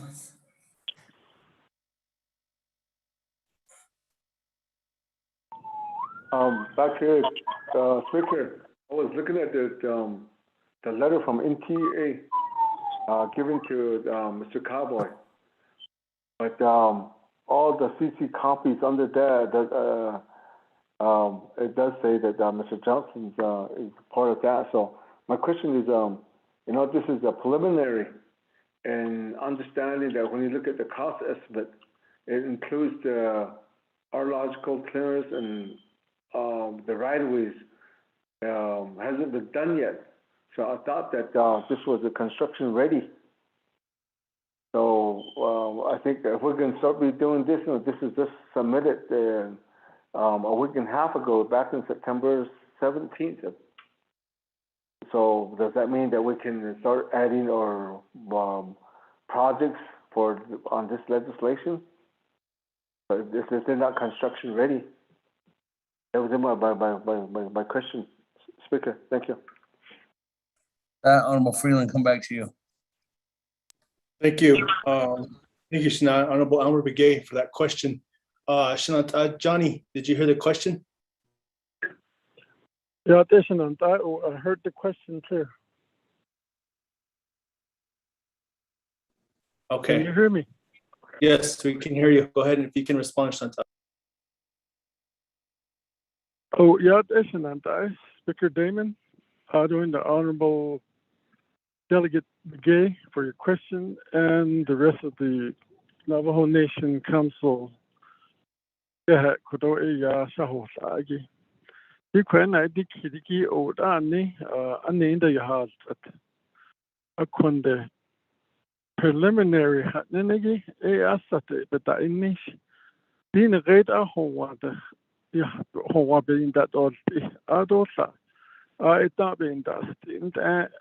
The Laho the counter bed that is Anigi, they don't have the dog needs a crocodile, best cheat, Dickligi. Yeah. Ohne Plan, Bobby that the dog. I don't know Bobby in that a patient yacht of a Ranido, Bobby in that dog. Even ye basically kitchen and die. Oh, Yin has chin a hotel connect at the Dago. A kudo even can't do a construction ready dog. They last Leon. So what are a Danish kitchen and die. So see that I had a hot aid and the honey, say quite a nick, the Condin Hubby industry, or Hutchin Bobby industry, and his son in house, Twitter dancing. Honky the hot in that on the home, Bobby in that, you do a body in a Condin heated in it out, and killed up your house, Kazata, they hinted, point it off, either when ye did. A cohesion Haban top case and he clears and that I just non spotty nifty no AD Nico here last and I quite night of Kidigi. Speaker. Honorable Freeland, does that conclude your response? Yes, Speaker Damon, thank you. Now let me go back to the floor on amendment number 1. Follow-up questions. I have Chairman Daniel So. Thank you.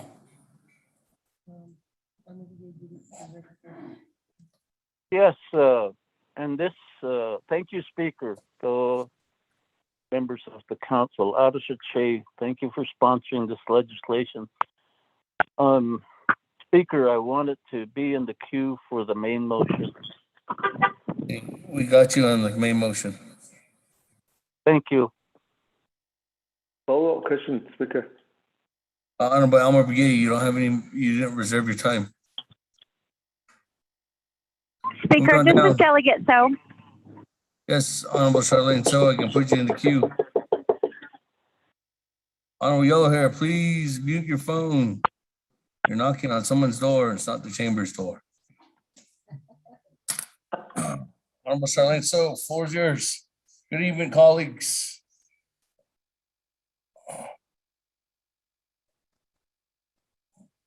So, floor is yours. Speaker, I have a question, and this goes to the primary sponsor and the agent. I'm not too sure if this amendment is very feasible, and I know that they have their projects outlined way beforehand. And I speak to this matter because, you know, I have 3-phase power line projects that are in Mexican Water, in Tisosmas, Red Mesa, Annis, and here in Sweetwater. And we're at this point, you know, the money, the CHSN money belongs to the people. In all respect, I think that this would be the appropriate time if we were to vote on this amendment in favor and to support our colleague, Mark Freeland, Delegate Mark Freeland, if we could recess for an hour so that then we can make our own submissions as well, so that our people have a chance to get their homes connected to the power line. And again, it's their money, and I just don't feel comfortable with excluding the rest of the other chapters. Of course, Standing Rock does have my support in this amendment, but again, we have people that have been waiting for electricity for 2, 3, 4 decades. So that is my comment at this time, and also my question to the agent, the main agent. Reserve my time. Every time at 3 minutes and 30 seconds. That, moving on down. Any other comments, questions?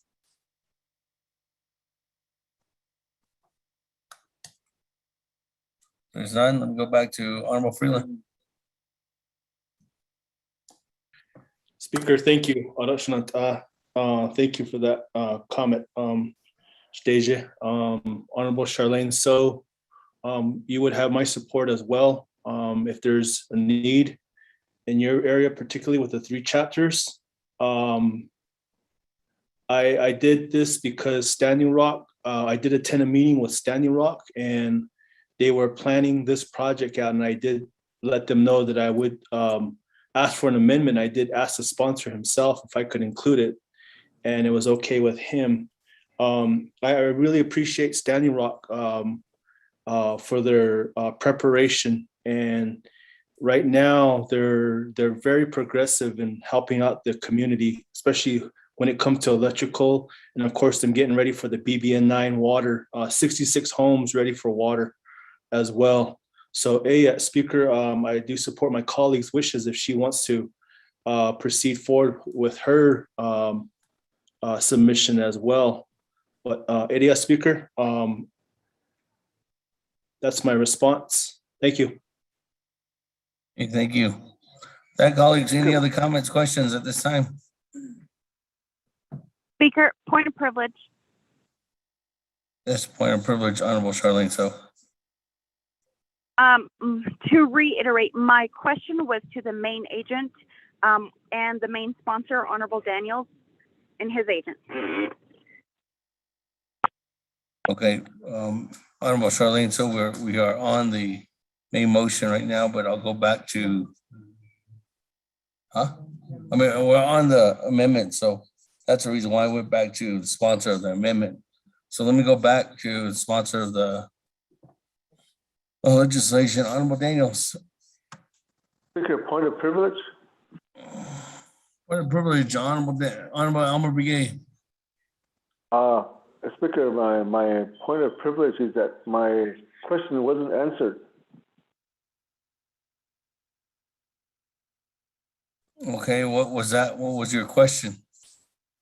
What was the specific portion of your question? My question was this project is not construction ready. You look at all the documents, house are not wired. There's no yes or no. It's not even on there. Okay. We don't know if they were wired or not. You go back. We look at all the whole documents. So it's not construction ready. That's why I wanted to ask. That's what I asked. But they said that they didn't say anything about if it was construction ready. And the clearance are not, right-of-ways are not made yet, all the assessments. Can someone print the amendment for me? Hey, thank you. Let me go back to Honorable Freeland, and then I'm on that point of order or question of privilege. Honorable Freeland, just question is the project construction ready? Let me, thank you, Speaker Shana, Honorable Almer Begay. Let me defer that question to my chapter president, Honorable Johnny Johnson. Shata, Mr. Johnson? Yat isn't Johnson. I Nana? Yat isn't I Nana Sha?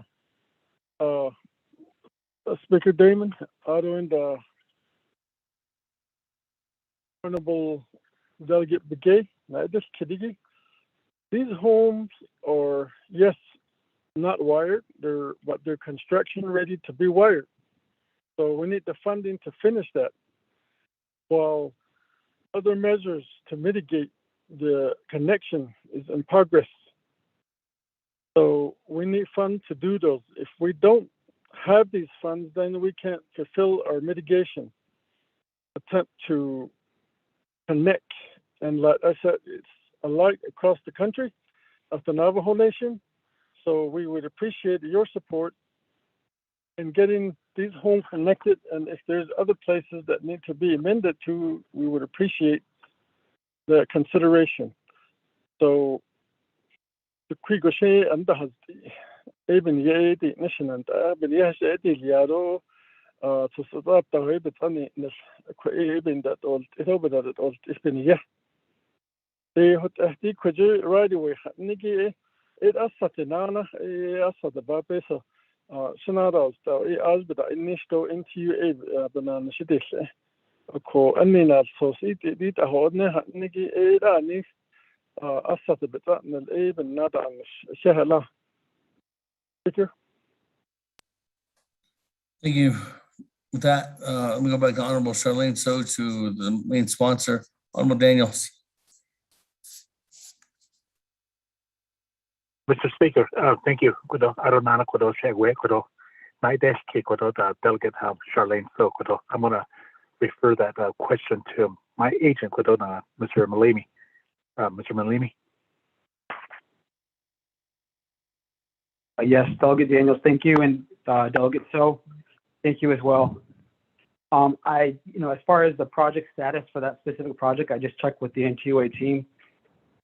We provided the preliminary cost estimate. We have not received a notice to proceed from the Navajo Nation to use New Mexico capital outlay funds. So we're still at the preliminary stage with rights of way. And at this point, we don't have a notice to proceed. But we did submit the preliminary cost estimate to the chapter. Ross, let me ask you this question. What are you referring to? The Standing Rock amendment that Honorable Freeland's talking about? Or are you referring to Honorable Charlene So's question? I was referring to a question that I thought maybe I misunderstood it, a project status update of where the project is at and kind of, laying out where the project's at and whether it's construction ready or not. I was just providing a project update of where the Standing Rock power line project is at right now. Okay. With that, going back to the floor then. Colleagues, I don't have anybody else in the queue at this time on Amendment 1. We'll go back to reserve time. Honorable Charlene So, 3 minutes and 30 seconds.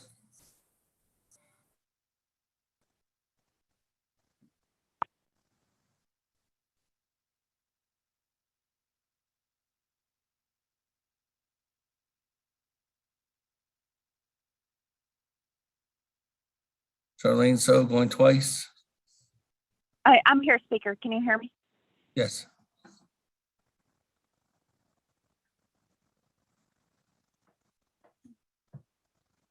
I think that's it.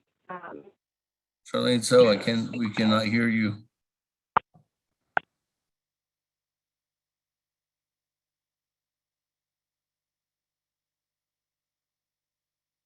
Charlene So, you might have to press number Charlene So, we lost you on the Zoom call. Say, Speaker. Honorable Eugene So.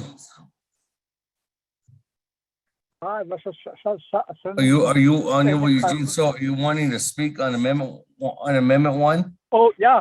Yeah, you put me in the queue already before. Yeah, we put you in the queue for, But no, this is for this motion here. no, I put you in the queue on the main motion. Not Oh, okay. Well, can I Not say on something the, this one? not on the amendment. You want to speak on the amendment? Oh, yeah, that one. Only Gene, so, what's yours?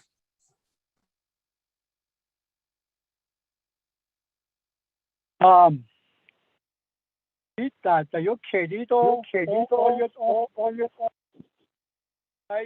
confusion here. You see, not so on the main motion. A call to create a thing has the could either be called a little bit of the share base as the and then again, near Hanana Tio, as other opportunity has taken along Hanana Tree. I think who was the one that questioned if they were project ready, shovel ready. Okay, yes, speaker. Thank you. Okay, thank you, Only Gene, so. That, any other comments, questions on the amendment one? Now, let me go back to reserve time. Honorable Charlene, so are you on the line? Going twice. Honorable Charlene, so. Speaker, can you add me to the queue? This is Delegate Charles Newman. Going three times. Yes, Madam Chair, Charles, and I will. With that, Honorable Freeland, back to you, on to Honorable Eugene So's question. Thank you, Speaker, colleagues, as well as Che. Honorable Eugene So, thank you for that question as well. Johnny, I'm going to go ahead and defer that to you as well, Shantai. Thank you.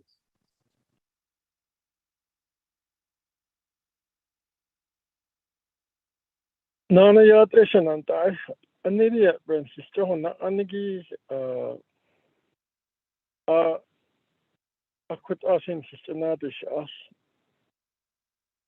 Ne, and the station is not Saho, Ebita Inish, an idiot, and he take it down his or tea. Into you, then his no enal sauce, Nihilia, that on the Sigit, a whole lunch it, Nathan Hisne. Oh, Eda needs for the Hedaholia, Terraho, Tando, a community development, CPMT. Ako ko na kago na sosi hada dilne ho NTA bichu ho dilne no atara shishta haza ako ajuni na nishigi ne na hitne ben carbo jo edi change stadia stadoshi na nish yo swaro lish ako leho ado in the ya sa betusk ehna yisegi Irma Julian well yeah already listed on it ado in the bandar nashido they're doing the assessments to do all the preliminary work based on the chi nasto the sto haje da dol tesigi akodi ho waje anda hasti aji ki pes baini khire din da dol ito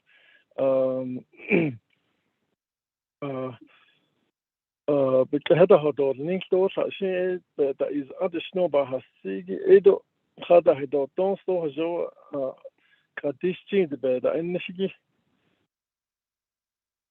عند دول نيكس بيش تشي استون غير أصلا غير بعد عليها إيدي بنجي بيش نيكي so we need to upgrade all those old wirings also we need to wire those new ones that needs to be wired. So the facilities are in place.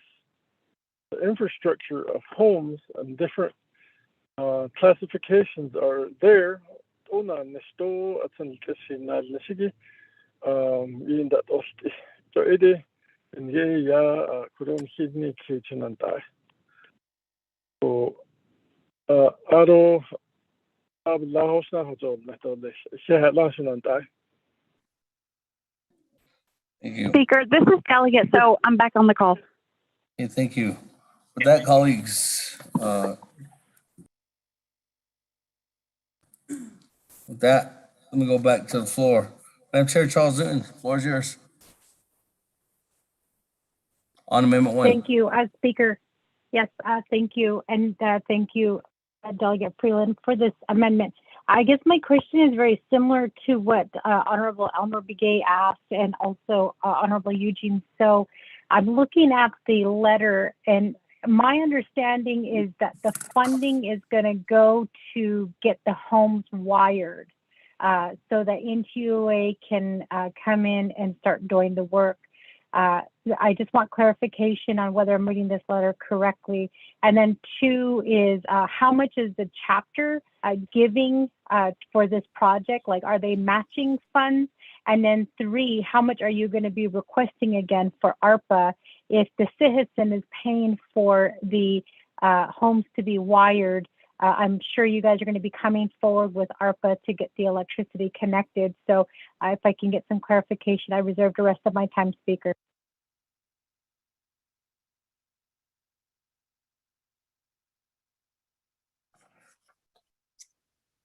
Every time at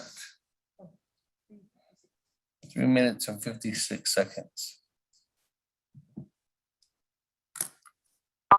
That, we'll go back to Honorable Freeland. Speaker, Honorable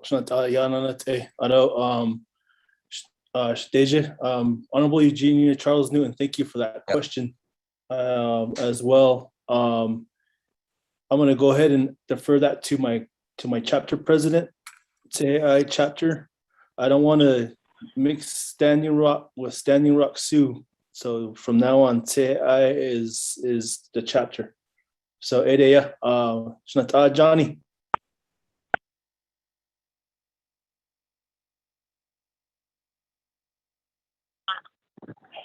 Yat Ehnana Shinantai, the Quidishing Dahos. Oh, there are funds that are identified and available to do the preliminary work by NTUA to bring in the power to these homes, service lines. However, we're in deficiency in funds in getting these homes that need to be connected or rewired or wired. So that's the fund we're after. And the funds that we receive from capital outlay is through New Mexico. And that fund is being used to do the preliminary infrastructure work. So, and today we're asking Sahasin, and whatever the balance and whatever the final queue is to remaining fund that's needed, that we'll be applying that to the CARES Act. So at this point, we're working with all resources, stakeholders that need to be participating. So that's where we at, Shanantai. Speaker? Thank you.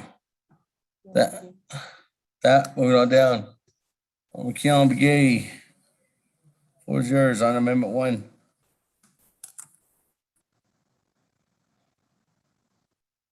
Chairman, you can hear me, right? Yes. I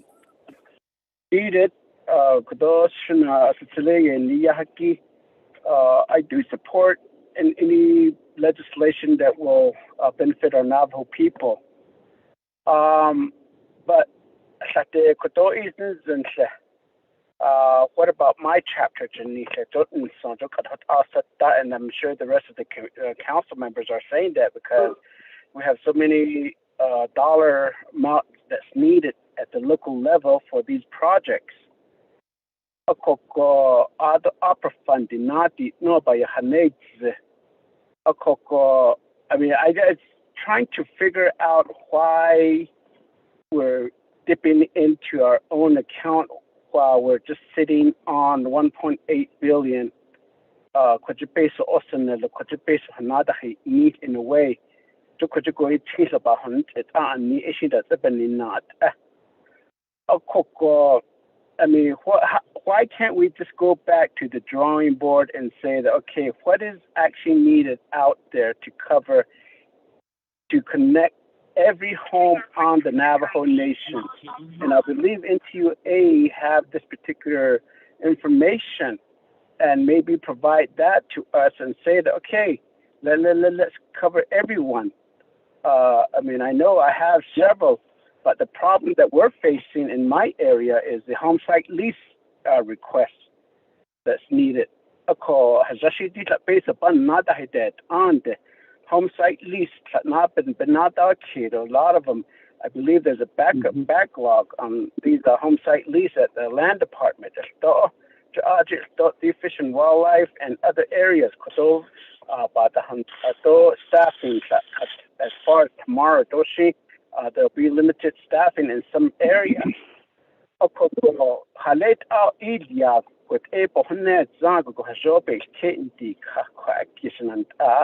It's just not power line, but we've got water line as well. We've got housing as well.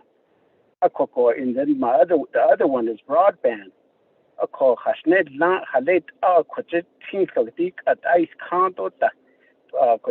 opera fund the keep it either next week or so be let us see no he didn't pay so he needs this on. I mean, can we go in that direction? Really direct speaker and the president to come together and say that by Monday, let's get this done by next Friday. So that way, if it holds just a quick I'm sure a lot of people are wanting help out there. So that's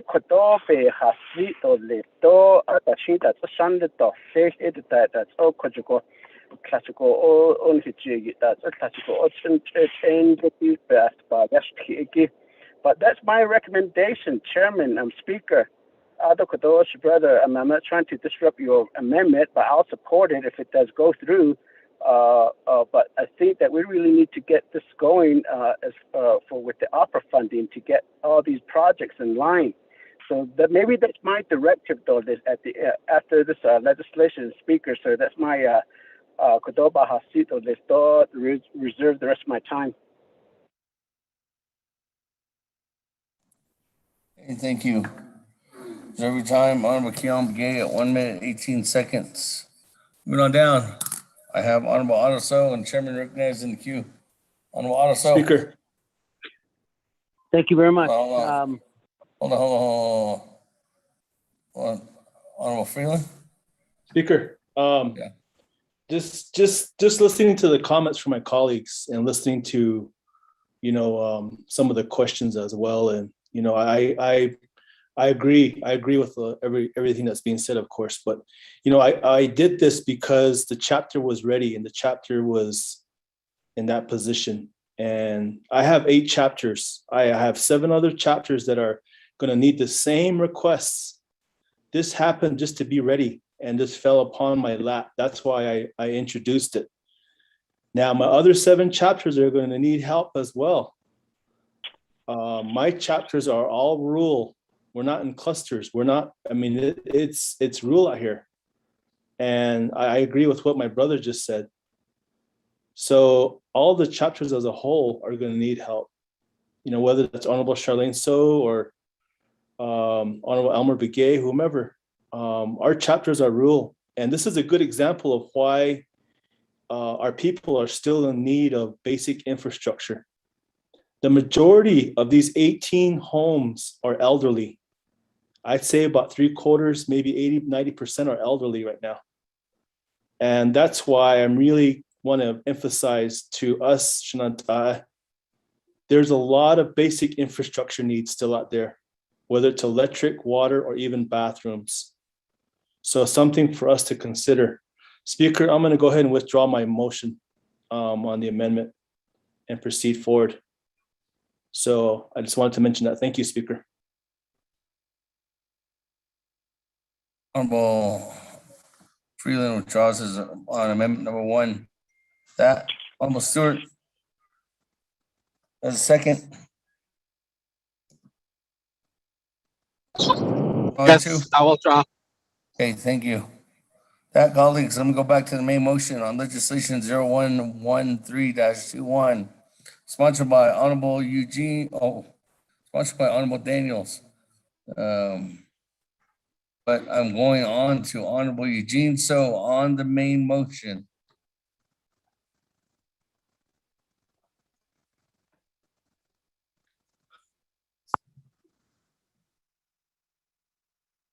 Eugene So on the main motion.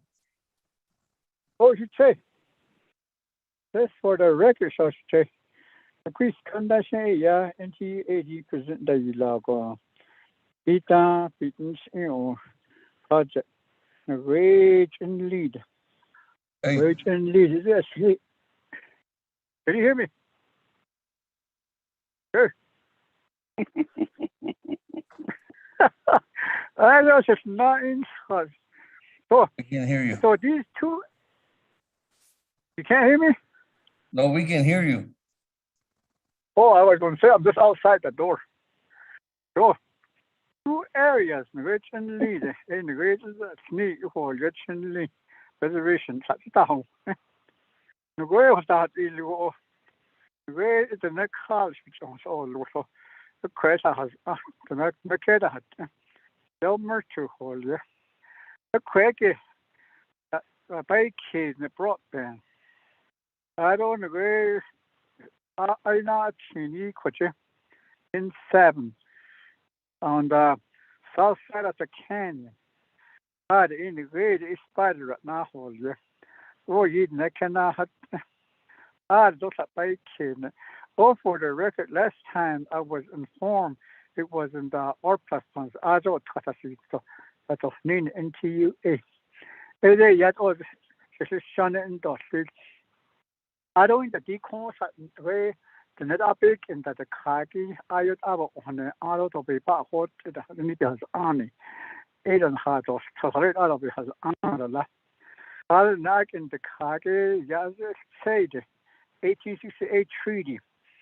I met that Kanye down a Hashika in the house. The queer epic in the da Avis has Ani Balia. Sustainability. That's where the business starts.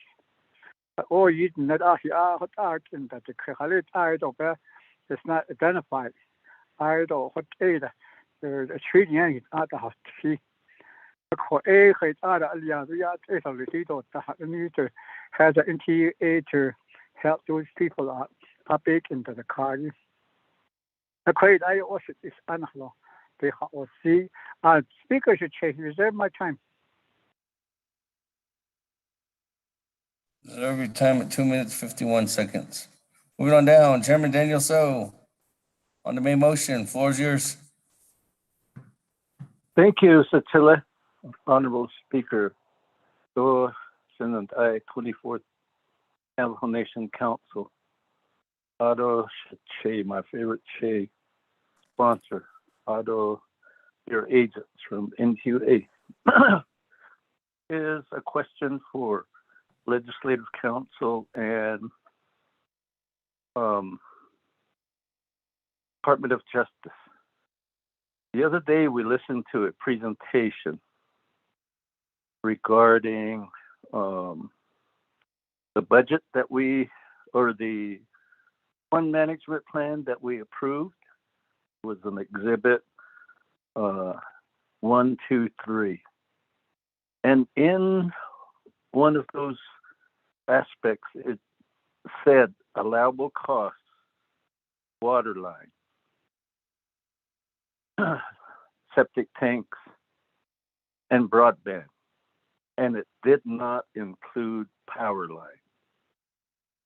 So my dilemma is I'd like to get a clarification on the use of the ARPA funds and whether these electrical projects that are listed in this legislation would be eligible for reimbursement from ARPA. Clearly, the water line and the broadband aspects would be because of the way the exhibit was written. And so in that aspect, I'm wondering, these power line projects, the house wiring, the extensions, should that be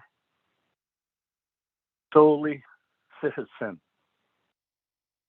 In those aspects of the water line extension, the septic tanks, and the drain fields, and the broadband, should then be listed as be reimbursed with federal funds? That would be my question, Speaker. I reserve the rest of my time.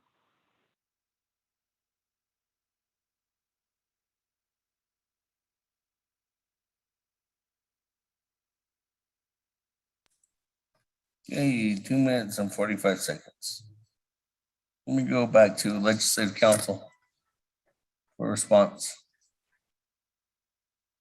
Thank you, Speaker. Thank you, Chairman. So, I will have to defer. Really, I should defer to the Department of Justice about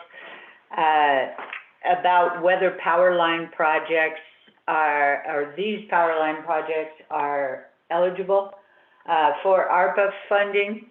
As we did here at the discussion the other day, that it really is going to depend on the particular project, that generally power lines are not allowable or eligible for funding under ARPA, but there are exceptions and such. So I would defer that part of the question to the Department of Justice.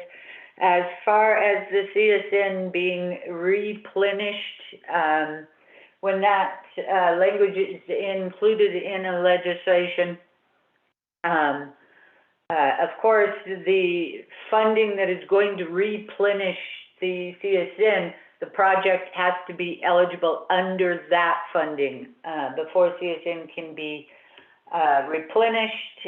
In this legislation, if you will look at page 7, at the bottom of page 7, it's section 5B. It speaks about the CSN shall be reimbursed from prospective funds available to the Navajo Nation from any and all state and federal sources, and including ARPA or other COVID-19 related relief. So the reimbursement, the CSN reimbursement here, it could come from ARPA, it could come from other federal funding sources. So there are some possibilities there. It's not, the reimbursement is not just strictly limited to ARPA. So as far as the question on the eligibility, I need to defer to the Department of Justice. Thank you, Speaker. Thank you, Chairman. So.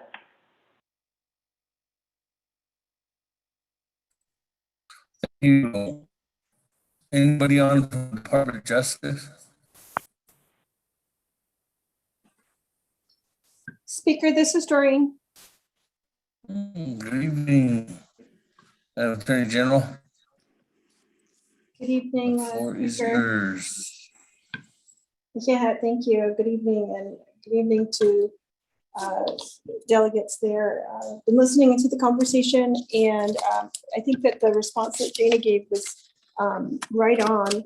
I think that we'd have to look at the particular projects that are in this legislation to make that determination, and we can do that if that's something that the council would like us to do. And then Dana's additional information regarding other federal dollars, I think captures the potential infrastructure bill that's pending. So if the council wants us to make that analysis regarding those other projects, we can do so. I don't know how soon I can have that ready for the council's consideration, but we would start working on it right away. Thank you.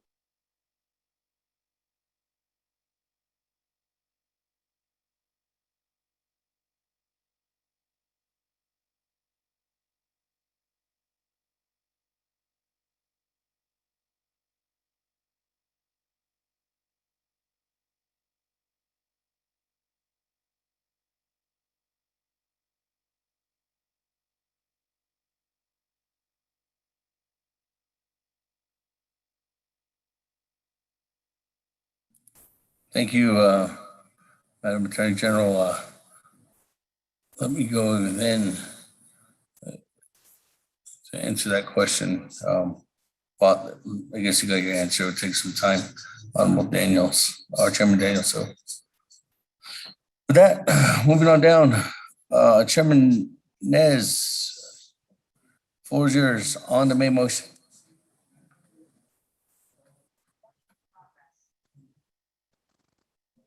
Damon, did you call me, sir? Chairman Nez, yes, I did. On the main Okay, motion. thank you very much. Thank you, Honorable Speaker Damon, honorable colleagues. I do support our people getting electricity and water line.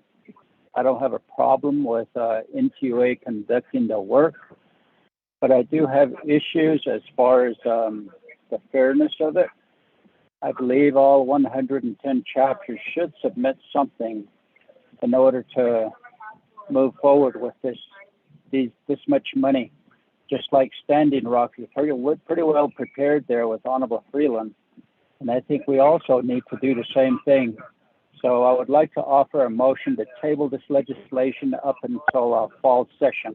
Thank you. I reserve the time. Second, Delegate Begay.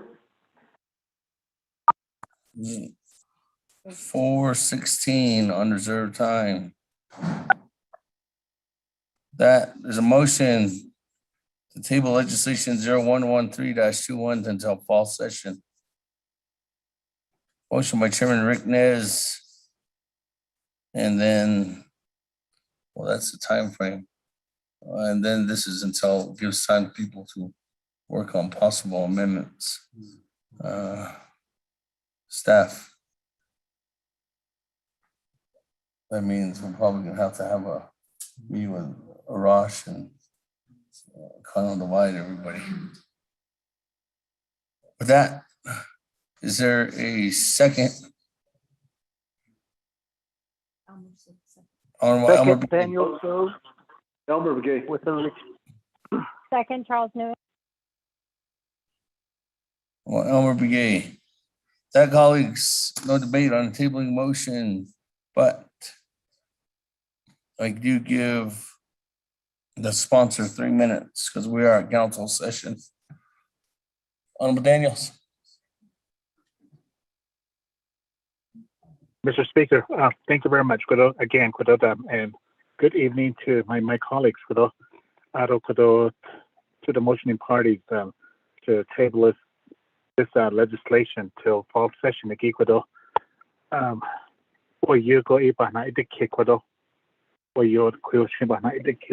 regards to infrastructures for the whole 110 chapters. I don't understand.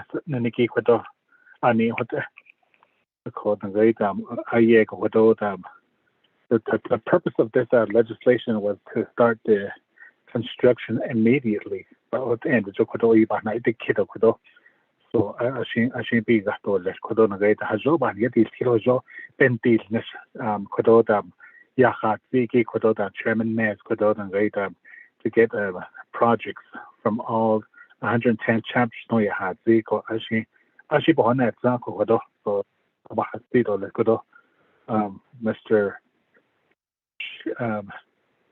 Speaker Kodo Arunana Kododa. I'm sure we're gonna miss out on the 2021 construction season.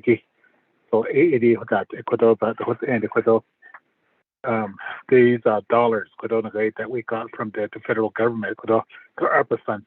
So 36 months. So I don't know how many months we have from moving forward. So Mr. Speaker, thank you. Thank you. That, colleagues, your board on tabling of legislation 0113-21 until the fall session. Honorable Elmer Begay. I vote green. Honorable Elmer Begay votes green. Honorable Key Allen Begay Jr. Delegate Keelan votes green. Thank you. Honorable Key Allen Begay Jr. votes green.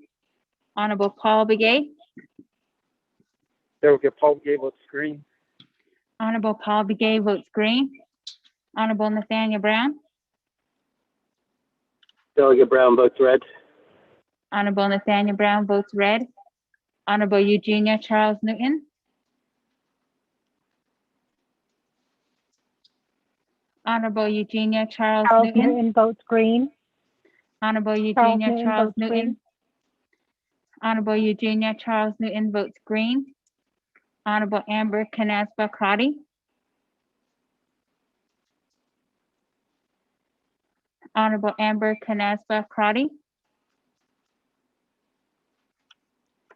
Honorable Amber Canaspa Crotty did not vote. Honorable Herman M. Daniels Jr.,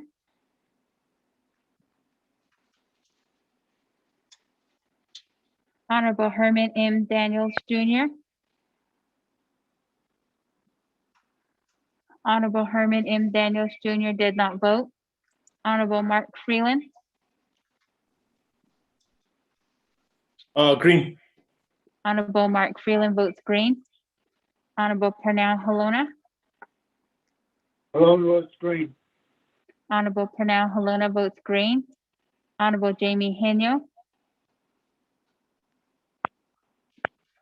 Henry votes green. Honorable Jamie Henyo votes green.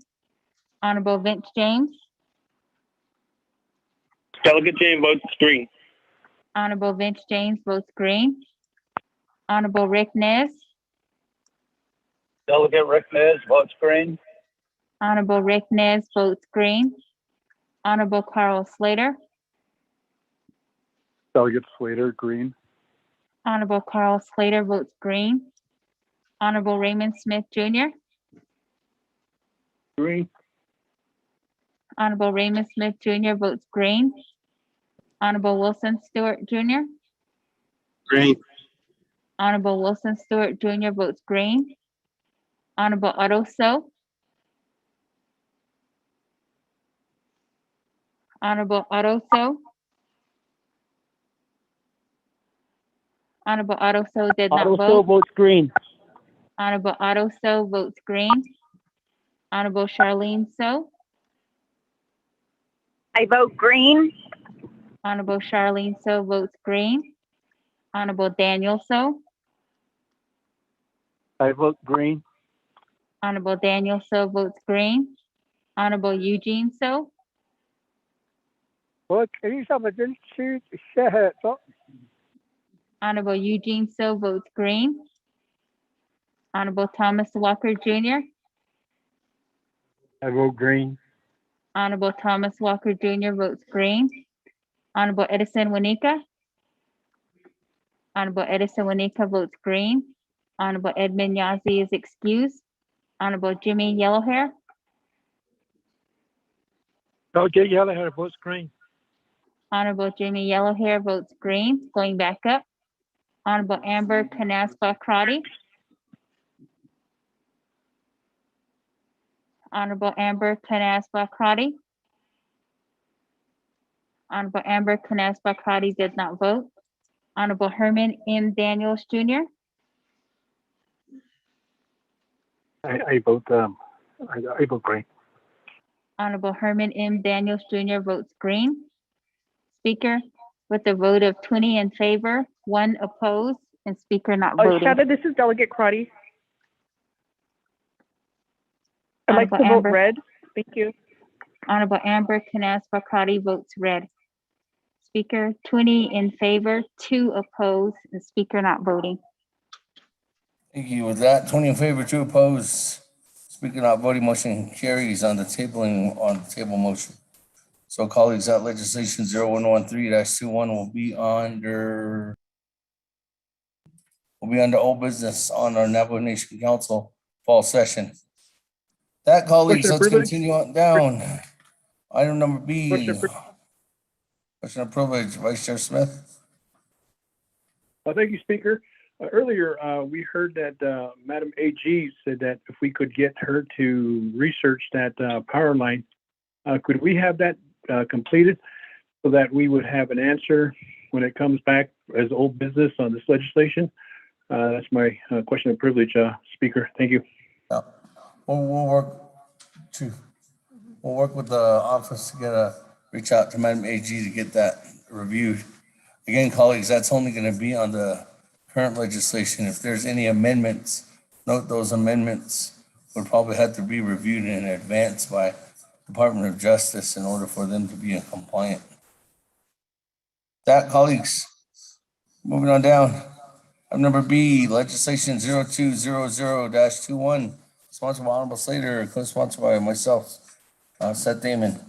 With that, Mr. Rico, could you read in legislation 0200-21?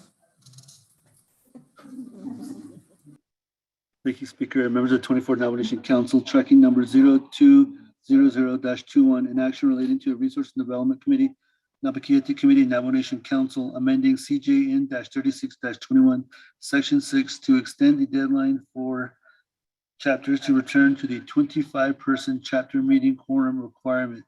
Legislation is sponsored by Honorable Vice Chair Carl R. Slater and co-sponsored by Honorable Speaker Damon. There are committee reports. There's a committee report from the Resources and Development Committee that recommended do pass with no amendment, and a committee report from the Napakeetea Committee that recommended pass and referred to the Navajo Nation Council. This legislation is final authority. This legislation will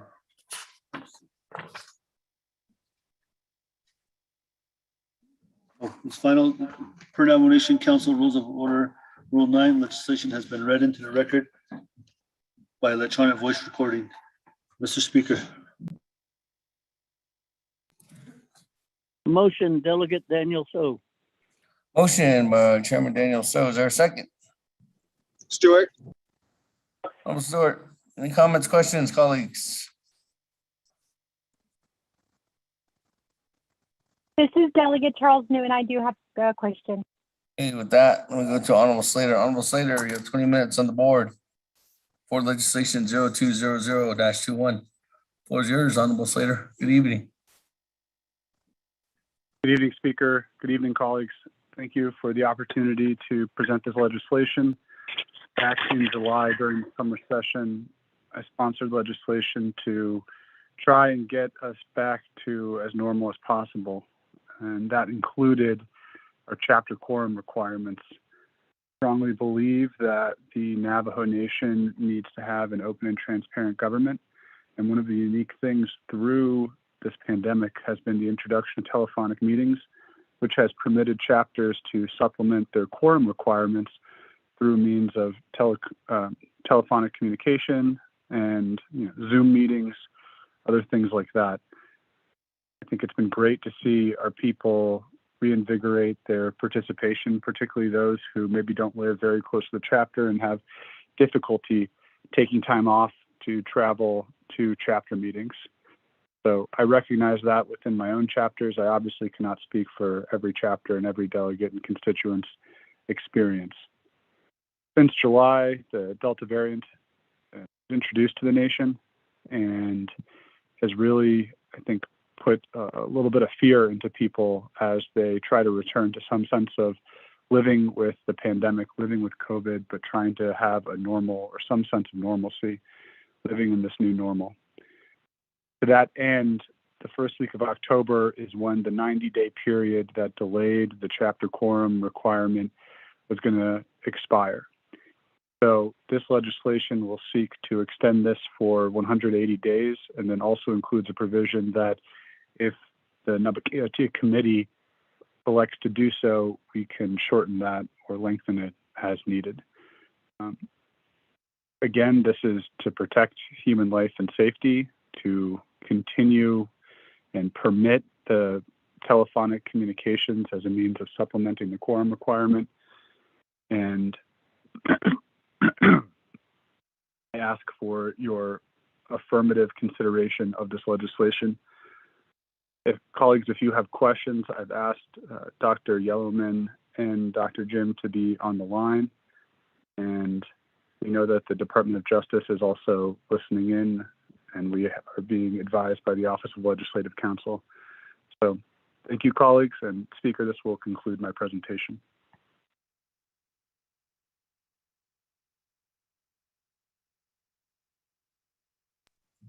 Thank you. That concludes your presentation, Honorable Slater. Yes, Speaker. Hey, with that, colleagues, go to the floor. Madam Chair, Charles Evans, floor is yours. Good evening. Good evening, Speaker, and thank you, Delegate Slater, for this legislation. I do agree with it. I am in support of our people having a voice in their government. I do have some concerns. I don't know if that is something that we should take into consideration. One is, we have voted with this council to allow our children who are not vaccinated, to continue with school. There were arguments made as to why we should allow them to go back to school. And I believe, Delegate Slater, you were the sponsor for that. But what I have a problem with is that we are the teleconference, allowing people to participate through teleconference. And then the 25 rule quorum, which would allow them to also meet there in person. But I was actually hoping that we could let this one go and start allowing our people to meet, since this council has already decided that our children who are not vaccinated are allowed to go back to school. We're making that exception for them. I just don't understand why we're considering extending this when we say we're in support of allowing our people to go back and to be heard. I can only speak for my chapter, and I can say that we have had issues here with our chapter where I personally have experienced just being muted, being kicked off the line, not being allowed to join the line, wrong numbers being shared with me, and not being invited at all. There has been no communication to the community. What once used to be announced on Navajo Hour is no longer being announced, but being posted on Facebook. And so I just feel like I have to say something on behalf of my community, because my community wants to start meeting back in person again. And they have asked that. And unfortunately, that's not being allowed here in our community. We're being encouraged to participate through teleconference. But like I said, when we do, there's questions I know my community has had. And one of them is, how do we know that the people who are voting on the line are actually registered voters within our community? And then two, the controlling of the calls, who is the one who controls the calls? And there have been many people in my community who have spoken to that. So I do support the participation of our people in government. I just don't know if I support the continuation of teleconference. I just wonder why we don't allow our people to continue to meet back at chapter meetings. Businesses have opened. We do have a lot of events that do occur that we have seen President Nez at, where there's more than 25 people in attendance. So I just wonder if that was taken into consideration. I reserve the rest of my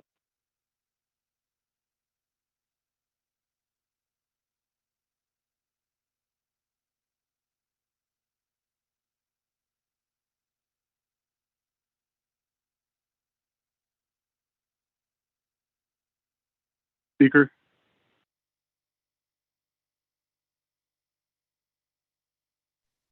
Thank you very much, Madam Chair Charles. 1 minute, 57 seconds, colleagues. Any other comments, questions, colleagues? Speaker, comment. Delegate Yellow here too.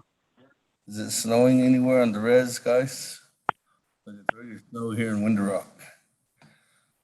Honorable Stewart, then Honorable Yellow Hair, was it? Delegate. Yes. Delegate Yellow here. Thank you. Hey, with that, Honorable Stewart, floor is yours. Big Speaker, Sitsila.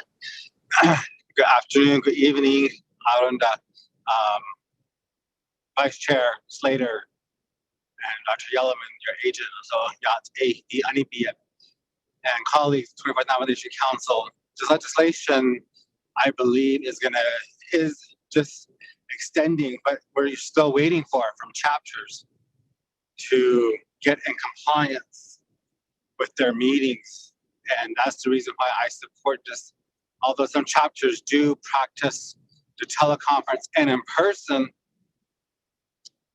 both hand in hand, And I've seen and heard some chapters do that, and they're getting there to that point. And it does benefit the communities as well. Also shows our chapter leadership being more transparent.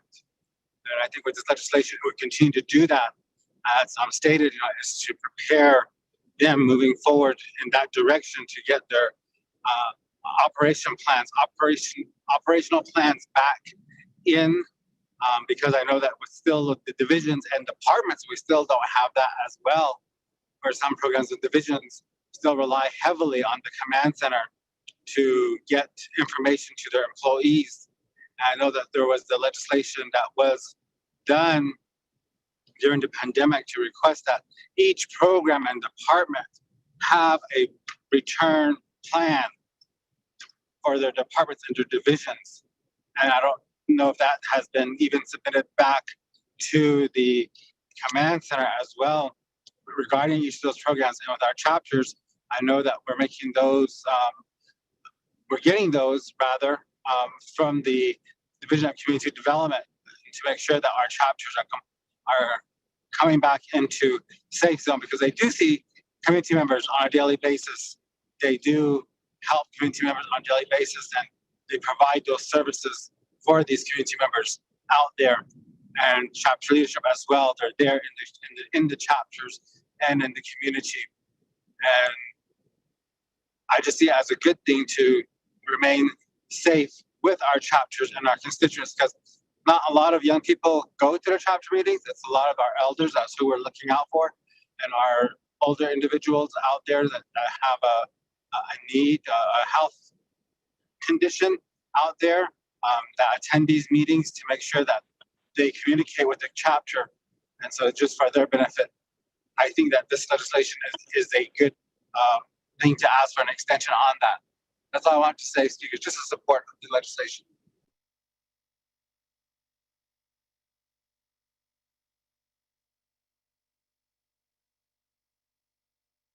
Thank you, Honorable Stewart, for those comments. That let me go on down to Honorable Yellow Hair. Honorable Yellow Hair, floor is yours, then I'll come back to Honorable Slater. Thank you very much, Speaker. Chair, 24 Navajo Nation Council.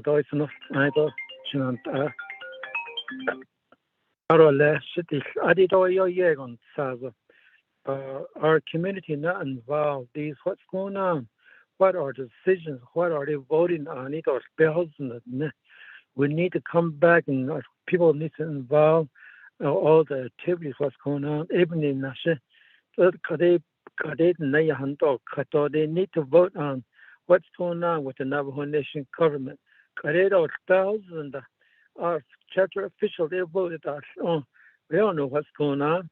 We need to get. I support a chairwoman, Honorable Gina Charles Newt, and then we need to come back and bring our community back in. So if we else and the old chapter officials up at and that the president, vice president, and treasurer, that then they just go what they want to vote on. But our community needs to hear what's going on. I say to bring our people back in. Yeah, I don't know. She not at evening. I support it to bring the people back in live chapter meeting. It could never on the or the pandemic not all abandon the and that the Sudan government official. We need our people to come back in. They are the leaders. They need to come back in chapter meeting. It is supported Honorable Chairwoman Gina Charles Noon. I reserve the same time, Speaker. Yeah. Speaker Freeland, can you put me in the queue box? 3 minutes and 10 seconds. Honorable Freeland and Honorable Elmer Begay, I'll come back to you after Honorable Slater. Honorable Slater, the floor is yours for response, if any. I know those are his comments. Thank you, Speaker. I would like to offer a couple comments if that's possible at this time. Yeah, go ahead. Floor is yours. Okay, thank you, Shania. I think it's incredibly important to just ground ourselves in facts and make sure that we're being very serious and when we understand the public health data. We had 88 new cases today. And on top of that, there was a comment about going back into school. We have not had any evidence of intra-school transmission that has been reported through the reporting systems. There's a portal set up presently to report on case data within schools. There are occasionally, there's been a few positives, but they're from folks traveling off the reservation and not following the appropriate public health guidelines, or maybe they are, but they just still contract COVID. The back to school reopening requirements are stringent and serious, and they also provide the greatest latitude for schools to implement them within that very serious set of guidelines. So for example, in Chinle Unified School District, there's about 3,400 students. 2/3 of them have elected to go back into school, and about one third are continuing to do remote learning. So within that, they, I think, have only had 3 cases the entire school year. None of it was from intra-school transmission. It was only from, from the outside. It's because they're following the guidelines that the nation has set up, and so that is safe. It's not really a fair comparison between those two, and isn't, I think, something that's analogous, because school is about our children. It's about their mental health well-being. It's about their academic success. Now, there's still an opportunity within each chapter to make the decision on whether they are going to convene in hybrid, in person, or fully remote. And speaking for my chapters, they are able to talk to their constituents. So when someone gets on the line, they identify the number. They say, "Who are you? Can you please identify yourself if you would like to vote?" And that is how they are able to verify for the purposes of voting and ensure that there is robust participation. If chapters aren't able to figure that out, then it's incumbent upon the community to press them to work with DCD. But in the experience that I'm having with my 5 chapters, I'm incredibly proud of how the leadership is able to recognize community members, work with them, and ensure that their voices are heard. It's almost no different than being in the chapter house, because you can still speak on the meeting. And again, you have the options. You can do in person. I'm sure, as every delegate here knows, we're in the orange status. You can still have meetings within those public health requirements. There's nothing that prohibits in-person meetings as long as they are within the confines of the public health orders. So it's spreading active disinformation to say that the chapter houses are closed and that people can't participate in their chapter meetings, when it's quite to the contrary.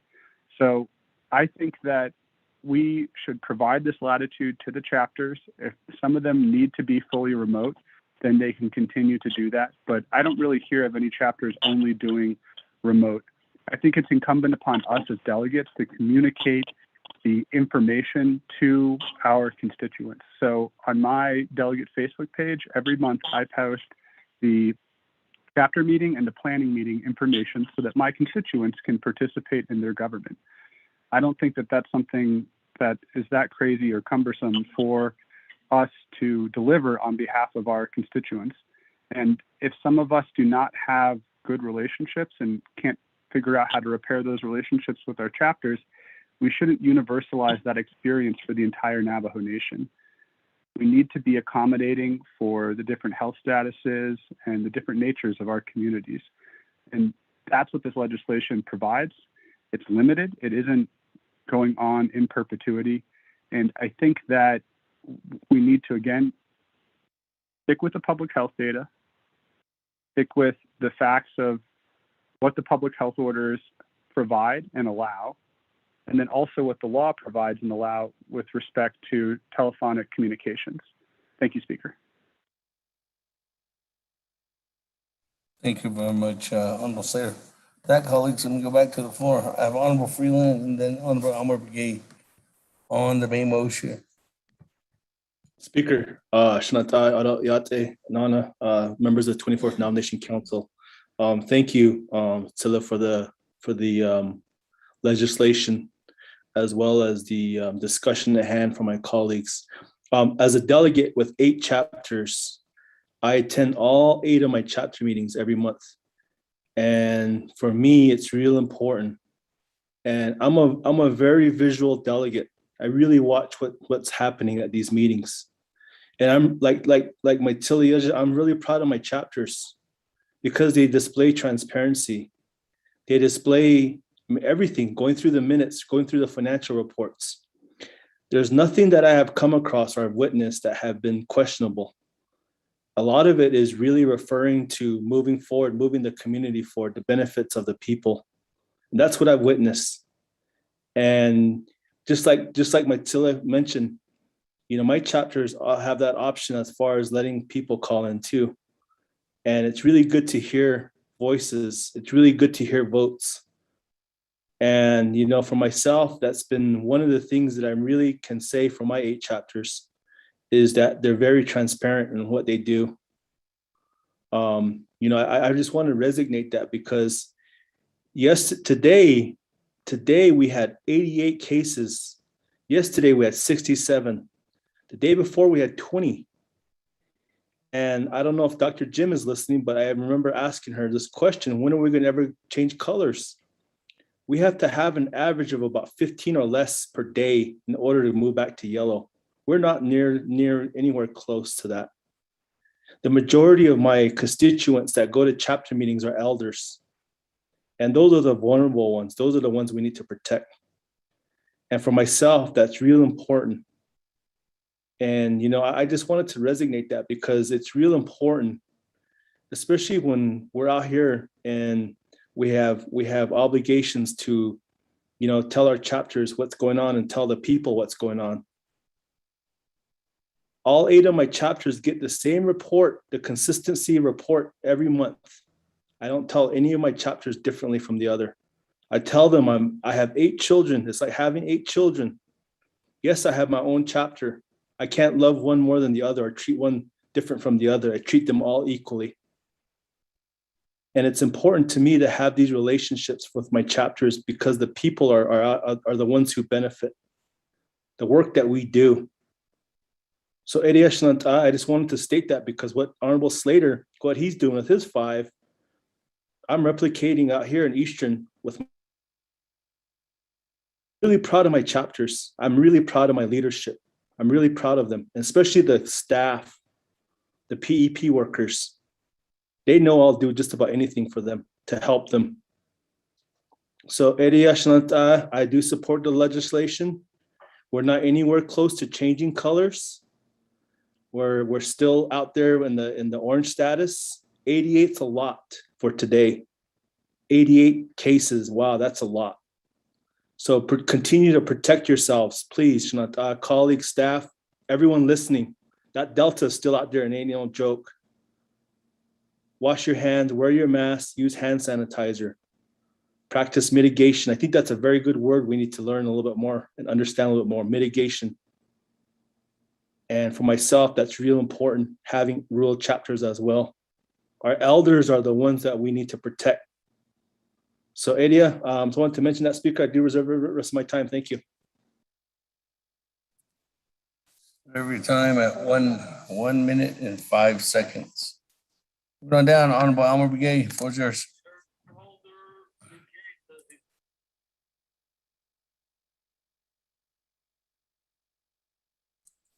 Honorable Almer Begay. Can you hear me now, Speaker? Yes. Oh yeah. Okay. Ja, nou, ja, het is nou. Ja, dat dan zij wordt Speaker. Around the members of the Navajo Nation Council. Around my little brother Delegate Slater. Yeah, for introducing this legislation again. I agree with you. That we should be thinking about our the well-being and the health of our people. That's one thing that we protect them, and then so there's a lot of things that's out there you can utilize to disseminate information to your constituents. So not just being the chapter, but can do it by involving yourself and being places where they go. So it would add up so that I really I think looking at Dalcon and Tisto and Indian Wells, I think they're on the border again. If you pay attention to the health reports, so there's uncontrolled, spreadable virus that's still out there within your community. So I think that our community is beginning to learn. They look into that, then they'll tell you how the community are doing, the environment that they're living in it, because they now pay attention to that. So where we go, I think we are encouraged to have all the community, people that I know, to get vaccinated. I think we're doing that. So one thing that that to be more creative, how delegates later mentioned it, that there's be more creative how we can notify people and get to disseminate information. So I believe that the only thing that we should be paying attention is that how we could restore and then how to recovery from this virus. That should be our main focus. So I really appreciate that. That you brought this legislation again. So my constituent out here is they're learning. So some authorities that are out there, even they say that I want somehow that I could have somebody come to my home, government workers coming to my home, but all I see is just only people that are in need of help now. Thinking they're saying something like, I'm not any other person. I'm just here, and I can get sick. Something can happen to me, but people come to me every day. So they even advise and encourage people to get vaccinated, but they want to be protected too. They've been talking about it this past weekend, saying that that we need help too. Nobody comes around to see how I'm doing, just to come around. See, nobody coming around. If I have food, if I have water, since that I have to stay here, I can't go anywhere. People are here every day, so that's how some of these people are like that. So I really appreciate this. So it's still out there, and we still need to be aware of it. About this, speaker. Thank you.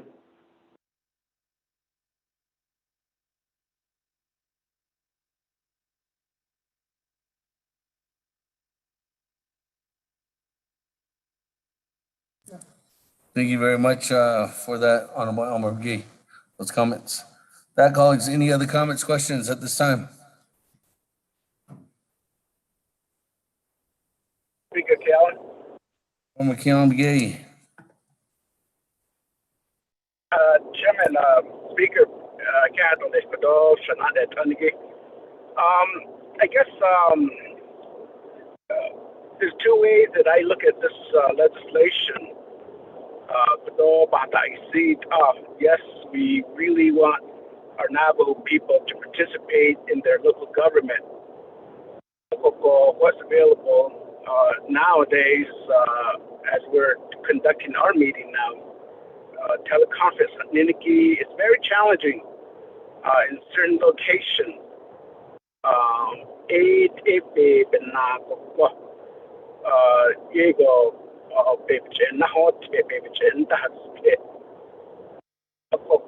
For example, one of my chapter, the meeting that you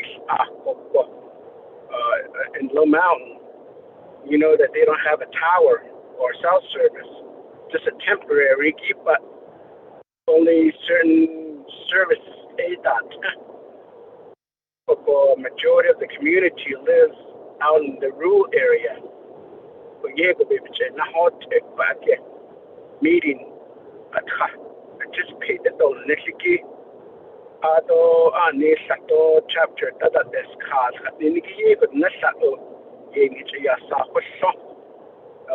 this is our government, this is us, how do we accommodate? And I believe that this is, I'm not sure all chapters should be treated alike, but my 5 chapters, I know they make an opportunity to provide the call-in number. It's posted, and I believe some are shared on the social media. Although at the beginning, and I already, my LDA had combined all of the upcoming chapter and planning meeting.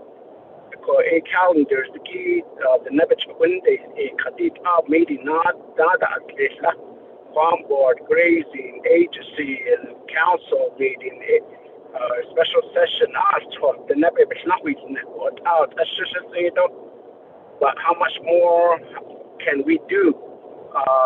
What's available to inform the people? Even 25,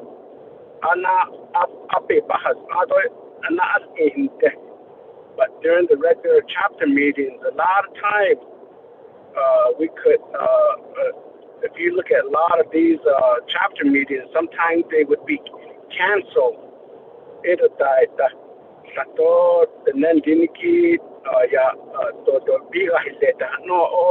Rescheduled another day.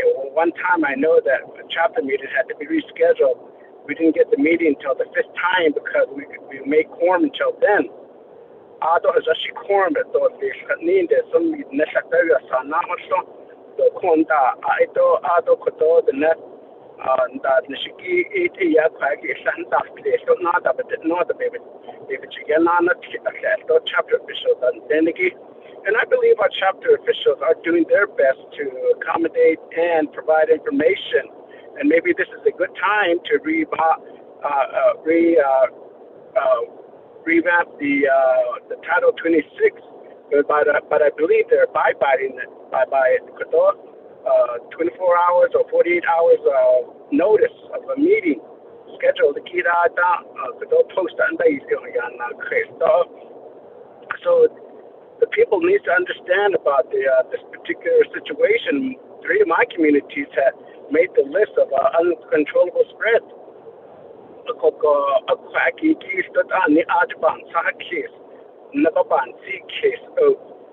Forever that is all cut. To staff is about we get to I mean, every time we have to sign, we have to get our temperature, and then we have to do some of these questionnaires every time that we make a visit. Other upcoming council session, I mean, we can't have this many people, delegates in there. So we're practicing that. So I just like to acknowledge that I believe my 5 chapters are doing their best, and I try to attend all of them, but it is a challenge. But nonetheless, I believe that all of my local chapter officials, the coordinators, are doing their best to accommodate the chapter materials to them, and everything that they talk about, chapter minutes. Of course, they're public materials. All they do is need to ask for those minutes. And then they give maybe some chapters. So it is just a chapter. And then they give Thank you. Thank you. Any other comments, questions? Honorable Otto, floor is yours on the main motion. Thank you. Thank you. Can you guys hear me? Yes. Okay. I just would like to indicate that this resolution that's coming through the council, to agree that somewhere we have to get back into business, normalcy, but normalcy is not cleared yet by the nation or by CDC. People are vaccinated, but the Delta variant is still out there and it's still affecting our people. And I would just caution. I think the input of the Department of Health is very important, and we reopened up to the 25 quorum. Khalid Ela. Some chapter houses, they're small, they're meeting halls, and with the 6-foot distance requirement and so forth, do they have enough room to house 25 people? Does each chapter have proper air ventilation, such as a fan, to try to keep the air circulating and so forth? Oh, that's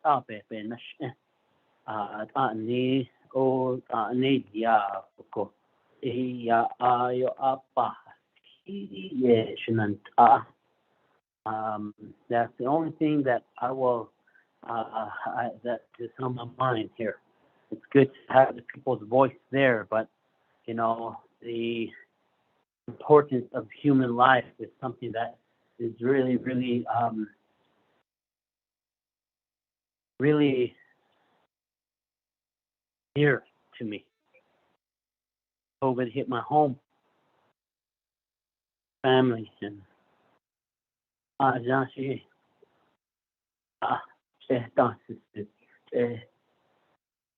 take care of himself and so forth. And he lost. I don't know next to the Tahoe, Iban Sadaki. I think on his Tahoe, not saying this. Nashid need a sense of an up in the Gibba. Dick and he are made note is a hot no bahan. Oh, what happened? Ishnanta. I showed the job and socket. And he never socket. I showed them. Hard, bearing family member. I'm sure each and every delegate has come across that scenario. It must come. That struggle. So, Bahajunda. What us on the band to the kid. I don't know. I saw kitchen and for 8 hours. Yeah, reserve my time.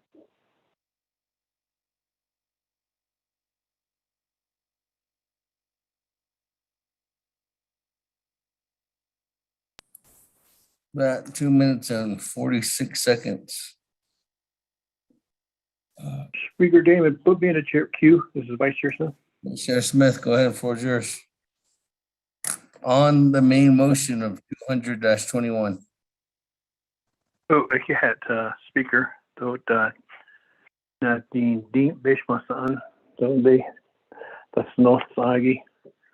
And Sitsui for sponsoring this legislation. My question is, it'll be 180 days.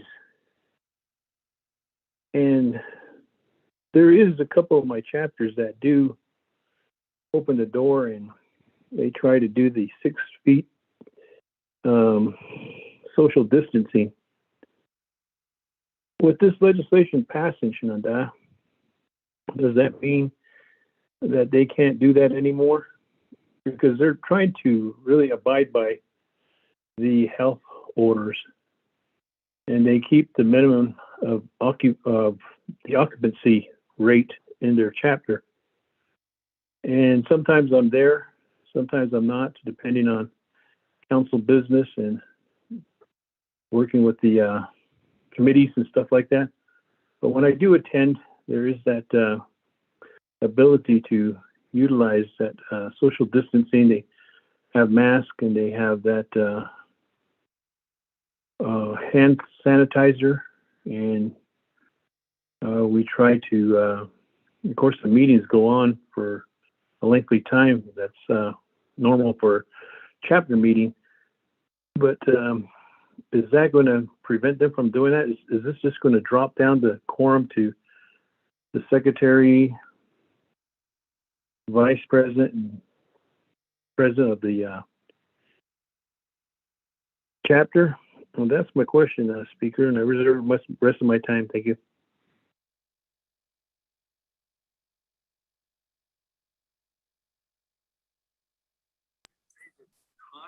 That 3 minutes and 44 seconds. Let me go back to Honorable Slater.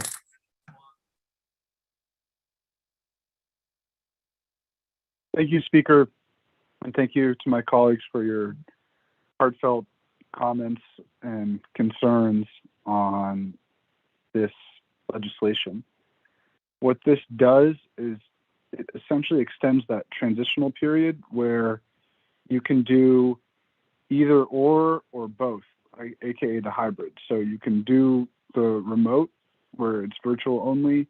You can do in person if you're able to follow the public health emergency orders on capacity requirements and the number of people that may convene in one space in a meeting.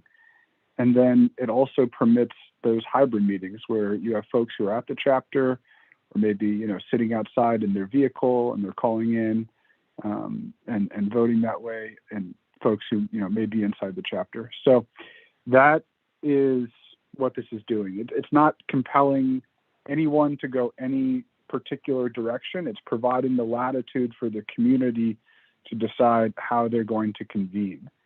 And that's what we're trying to do in order to preserve life and to protect life. So I really appreciate the questions. And, there's still this debate that's going on in the medical community right now on the booster shots and who should be eligible to get them. There's some folks in Navajo who are eligible to get them right now, but the overwhelming majority of people are not eligible to get those booster shots. So this is a constantly evolving situation, and we need to make sure we match what the situation is on the ground and what the macro sort of analysis is across the nation, across the region, the number of cases that are happening, the types of infections that are happening, the severity of the hospitalizations that are happening, all of that. So let's preserve and protect life. Thank you, Speaker, and I'll yield the floor back to yourself.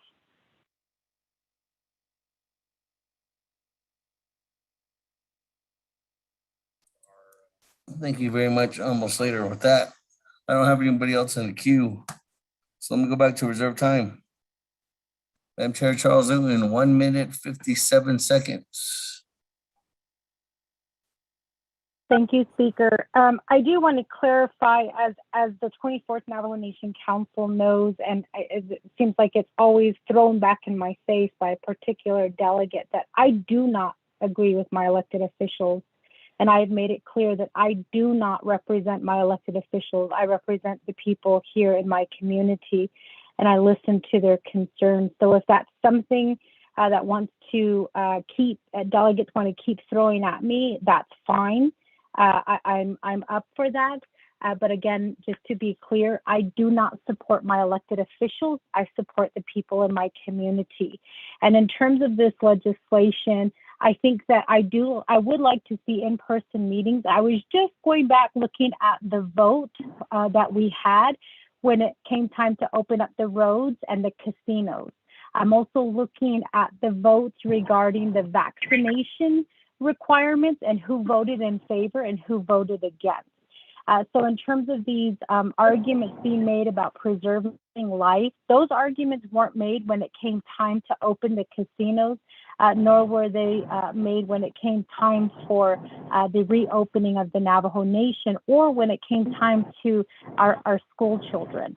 So I think it's really kind of interesting, again, looking back at CAU-48-21, looking back at the original legislation 200-21, and then also looking at the casino legislation as well, the initial one. All I'm trying to do is just say that I think it's time that we start meeting back in person. We encourage the vaccination. We are encouraging, actually a lot of our people go off reservation to engage in social activities. And what I worry about is our elders who don't know how to do teleconferencing, who don't have social media. Those are the ones that I'm thinking about who have come forward in my community to say that this teleconferencing is not working for them, and who have asked, when are we going to start meeting in person again? And I think that, I'm just making that voice, putting it out there to say that, again, we didn't make these arguments when it came time to open the casino about the precious lives that are out there. And I voted green for the opening of the casino. So just to be clear, thank you, Speaker. I'm sure. That, colleagues, moving on down. Honorable Yellow Hair, 3 minutes and 10 seconds on reserve time. Okay, yeah, so the Speaker at our 24th Navajo Nation Council. My brother Slater, Honorable Slater, thank you for bringing this legislation before us. I should be on the bias, but I see the budget and their participation. Yeah, I should be they need to know what's going on in Navajo Nation. Yeah, I support this legislation to be health is important. I don't kiss it down on it. Yeah, but that's important. We need to take care of people, elderly. Be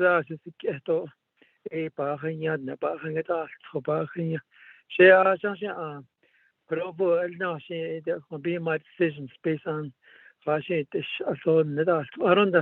with my 5 chapters, I support what they're doing. They really control stuff. You know that they're calling conference call. The only thing is other chapter they announced their meeting. The 18 in the announced by that. Could you let me say so? Chapter official of the announced in June. That's what we really needed. I need because all the corner, the internet of corner, the net of the internet in either. So it's probably best to announce in 18. And I noticed that New Mexico should all use by announced either. She has a chapter official liberty. I support my 5 chapters, what they're doing. They're doing their best to having this meeting going on. So, Speaker, I want to thank you very much, Slater. Yeah, I want to. Thank you very much, Honorable Yellow Hair. With that, moving on down. Honorable Freeland, 1 minute, 5 seconds. Thank you, Speaker, colleagues, as well as the sponsor. Speaker, I want to go ahead and make a motion to cease debate. And let's go ahead and get on with the vote since we don't stay too late for the staff. But I do make that motion right now, Speaker. Cease debate. Thank you. I'll wait the rest of my. I'll second Yellow Hair. Let me just ask first, if we don't have to take a vote. Honorable Otto, so are you ready to waive off your time? I waive my time. Are you, Vice Chair Smith, are you ready to waive your time? Speaker, there was a technical amendment. I don't want to waive my time. Okay, with that, when do we start? Speaker David, put me in the queue. Delegate Nez.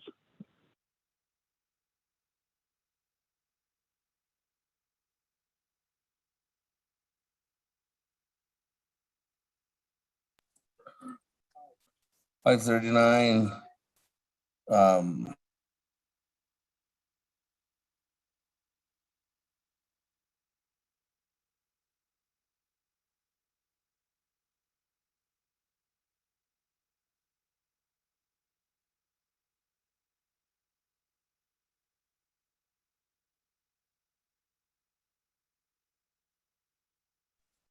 Colleagues, with less than an hour debate on legislation 0200-21 and there being no balance, I'm going to continue on and not recognize your cease debate, Honorable Freeland.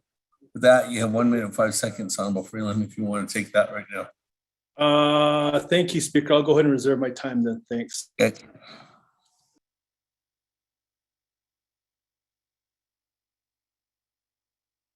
Further time at 1:03. Moving on down, Honorable Otto, 2 minutes, 46 seconds.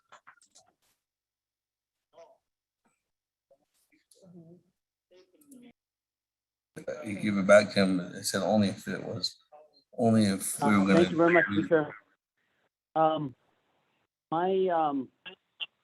That's the only thing that I would caution. Yes, let's say we did those votes in the past to open up the nation, but those are pertaining to CDC guidelines, and there's some stores that are only allowing so many people into the store at this time. It's not fully open. Gaming is the same way, but at the chapter level, the elders show up, and although they have masks and so forth, but okay, that's just a caution. But I'm not saying no, but I've been and so with that, I'll just waive my time, and I'm ready to vote. Thank you. Thank you. With that, I'm going down. Vice Chair Smith, 3 minutes, 44 seconds.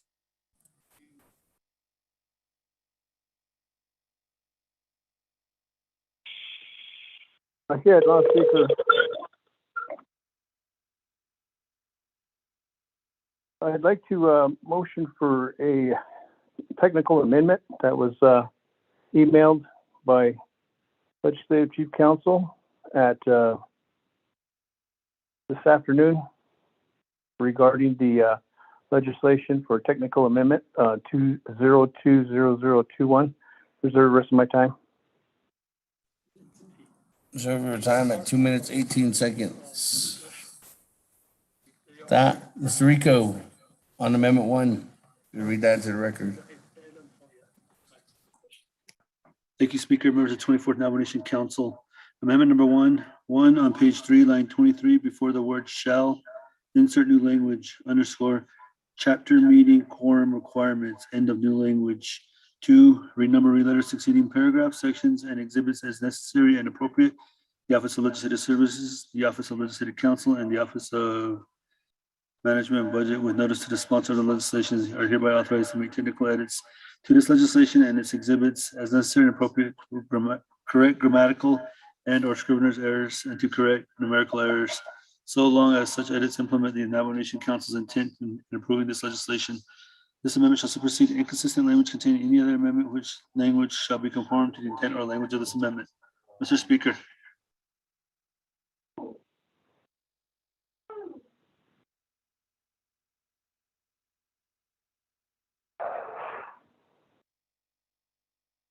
Okay, with that, Vice Chair Smith's motion, is there a second? Second, going twice. Second, hold on. That, colleagues, any comments, questions on amendment number 1?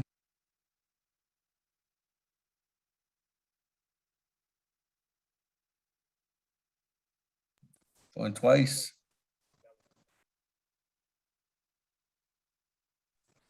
Going 3 times. Let's go to board on amendment number 1. Honorable Elmer Begay. Vote green. Honorable Elmer Begay votes green. Honorable Key Allen Begay Jr. Yeah, votes green. Thank you. Honorable Key Allen Begay Jr. votes green. Honorable Paul Begay. Honorable Paul Begay. Honorable Paul Begay did not vote. Honorable Nathaniel Brown. Delegate Brown votes green. Honorable Nathaniel Brown votes green. Honorable Eugenia Charles Newton. Honorable Eugenia Charles Newton. Honorable Eugenia Charles Newton did not vote. Honorable Amber Canespa Crotty. Shadow Delegate Amber Canesbaugh-Crotty, and I vote green. Thank you. Honorable Amber Canespa Crotty votes green. Honorable Herman M. Daniels Jr. Green. Honorable Herman M. Daniels Jr. votes green. Honorable Mark Freeland. Vote green. Thank you. Honorable Mark Freeland votes green.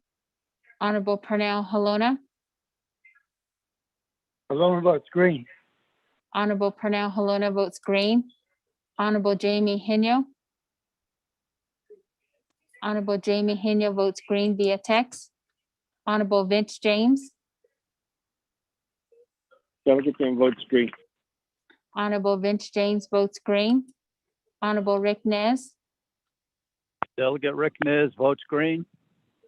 Honorable Rick Nez votes green. Honorable Carl Slater. Delegate Slater, green. Honorable Carl Slater votes green. Honorable Raymond Smith Jr. Green. Honorable Raymond Smith Jr. votes green. Honorable Wilson Stewart Jr. Green. Honorable Wilson Stewart Jr. votes green. Honorable Otto So. I vote Honorable red. Otto So votes red. Honorable Charlene So. Honorable Charlene So. Honorable Charlene So did not vote. Honorable Daniel So. I vote green. Honorable Daniel So votes green. Honorable Eugene So. Oh, you have another share. Thank you. Honorable Eugene So votes green. Honorable Thomas Walker Jr. I vote green. Honorable Thomas Walker Jr. votes green. Honorable Edison Wanika. Green. Honorable Edison Wanika votes green. Honorable Edwin Yazzie is excused. Honorable Jimmy Yellowhair. I'll vote green. Thank you. Honorable Jimmy Yellowhair votes green. Going back up, Honorable Paul Begay. Honorable Paul Begay. Votes green.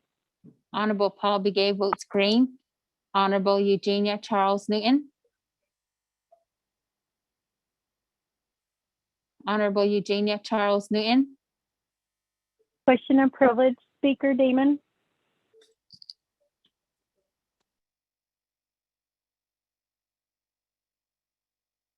Madam Chair, what's your question of privilege? Speaker, I'm looking at the technical amendment. It says on page 3, line 23, before the word shall, insert chapter meeting quorum requirements.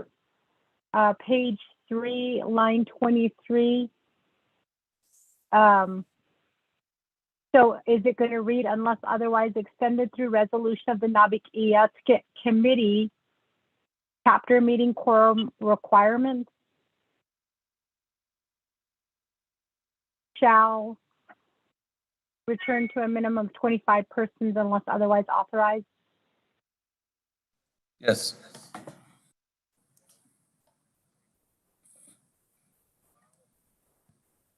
I'm sorry, Speaker, I didn't hear you. Yeah, yes. I vote green. Honorable Eugenia Charles Newton votes green. Honorable Charlene So. Honorable Charlene So. Honorable Charlene So did not vote. Speaker, with a vote of 20 in favor, 1 opposed, and Speaker not voting.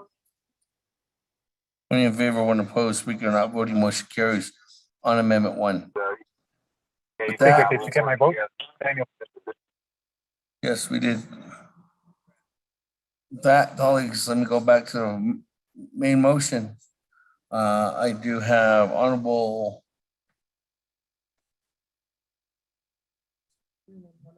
No.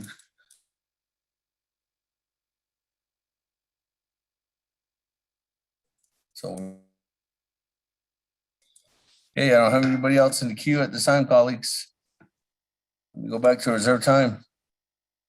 Honorable Freeland, 1 minute, 3 seconds.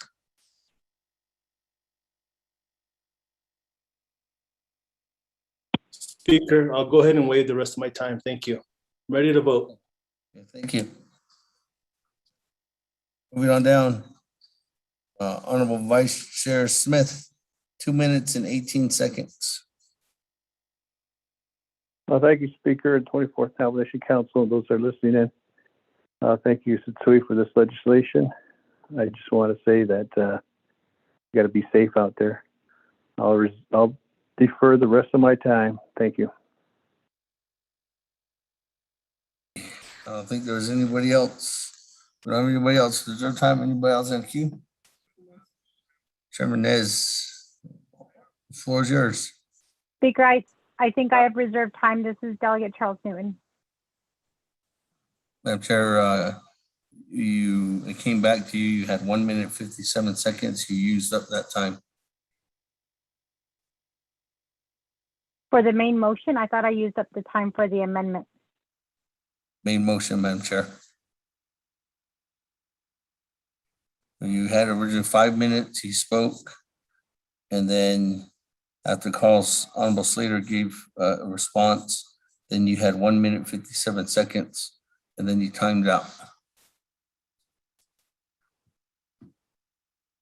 Chairman Nez, floor is yours. Thank you very much, Honorable Speaker Damon. And Shannon, 24th Navajo Nation Council. As I listen, this is a really good legislation to help our chapters and community members, our constituents, to pretty much try and keep them safe.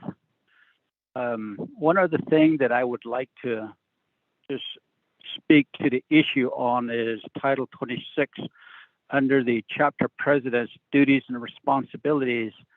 Number one, the first part of it, it talks about the agenda. When the agenda is being established, whether it's being considered at the planning meeting, it's our responsibility as well as delegates. It's a law. I believe our attorneys could also make some clarification that when the agenda is being developed, it includes the 3 chapter officials as well as the delegate, to say this is what I want to place on the agenda at the planning meeting and to go forward to the regular chapter meeting. I would like a supporting resolution for this legislation, 0200-21 or whatever legislation. That's where it really starts, is working together as far as chapter government, and then with us as legislature. The local level does have its own legislative branch and executive branch. The executive part there, the separation of powers, and there again, our attorneys can make clarification to this, is the staff. Once the legislative part of the resolutions are passed by the chapter officials and community members, that resolution is resolved to follow as a local law. And that's where the chapter staff execute as the executive branch what was passed by community members. So we do have that involvement as delegates. So we can't think that there's no involvement. Oh, chapter officials, we have some really good chapter officials out there, and I see that too. So I just want to bring that up, and perhaps our attorneys could make that clarification as well, and I reserve my time. Thank you.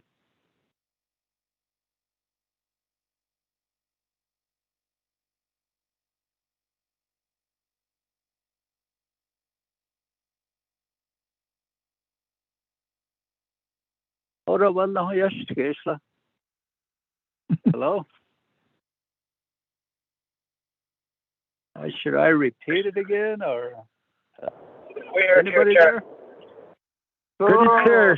brother. This is Delegate Repeat the whole Okay. thing again. Thank you. I'll say it in Navajo. How's that?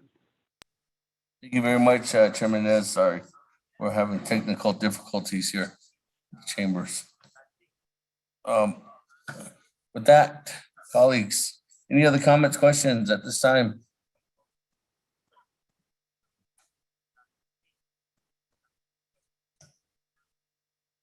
If there's none, Chairman Nez, 2 minutes, 9 seconds. Thank you, Honorable Speaker Damon. Let's put this to a vote. Thank you. I waive the rest of my time. Thank you. That, colleagues, I don't have anybody else. Reserve time. I have nobody else in the queue. Going twice. Speaker, this is Delegate Charles Newton. Yes, Madam Chair. Speaker, I went back into my notes and I didn't time out on the main motion. I timed out on the amendment. So that was the amendment that was being proposed that I believe that I timed out on. Never mind, Speaker. Never mind. I just now turned the page. You're right. No one spoke on the amendment. Yeah, you're right. I apologize. I just turned the page of my notes and I did time out. Thank you.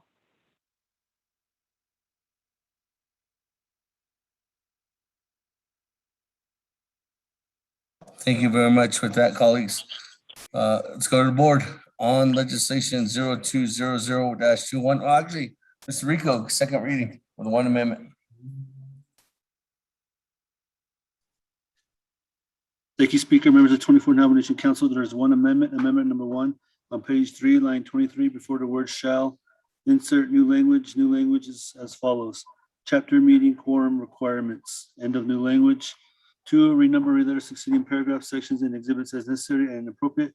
The Office of Legislative Services, the Office of Legislative Counsel, with notice to the sponsor of the legislation, are hereby authorized to make technical edits to this legislation and its exhibits as necessary and appropriate to correct grammatical and/or scrivener's errors and to correct numerical errors so long as such edits implement the Navajo Nation Council's intent in approving the legislation. This amendment shall supersede inconsistent language containing any other amendment which language shall be conformed to the intent or language of this amendment. Mr. Speaker.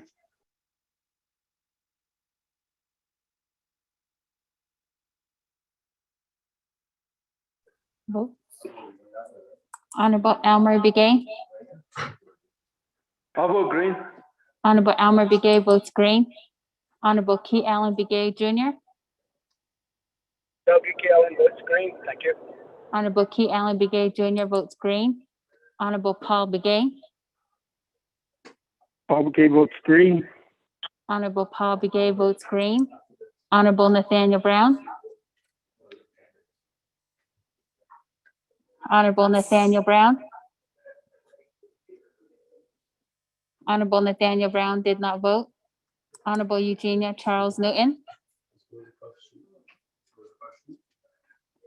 Honorable Eugenia Charles Newton. I vote red. This is Delegate Charles Newton. Honorable Eugenia Charles Newton votes red. Honorable Amber Canas-Bakrati. Shada, this is Delegate Amber Canas-Bakrati. I vote green. Thank you. Honorable Amber Canas-Bakrati votes green. Honorable Herman M. Daniels Jr. Honorable Herman M. Daniels Jr. Honorable Herman M. Daniels Jr. did not vote. Honorable Mark Freeland. I vote green. Thank you. Honorable Mark Freeland votes green. Honorable Pernell Halona. Honorable Pernell Halona. Honorable Pernell Halona did not vote. Honorable Jamie Henyo. Honorable Jamie Henyo votes green via text. Honorable Vince James. Delegate James votes green. Honorable Vince James votes green. Honorable Rick Nez. Delegate Rick Nez votes green. Here's what I found. Honorable Rick Nez votes green. Honorable Carl Slater. Delegate Slater, green. Honorable Carl Slater votes green. Honorable Raymond Smith Jr. Green. Honorable Raymond Smith Jr. votes green. Honorable Wilson Stewart Jr. Green. Honorable Wilson Stewart Jr. votes green. Honorable Otto So. I vote green. Honorable Otto So votes green. Honorable Charlene So. Honorable Charlene So. Honorable Charlene So did not vote. Honorable Daniel So. I vote green. Honorable Daniel So votes green. Honorable Eugene So.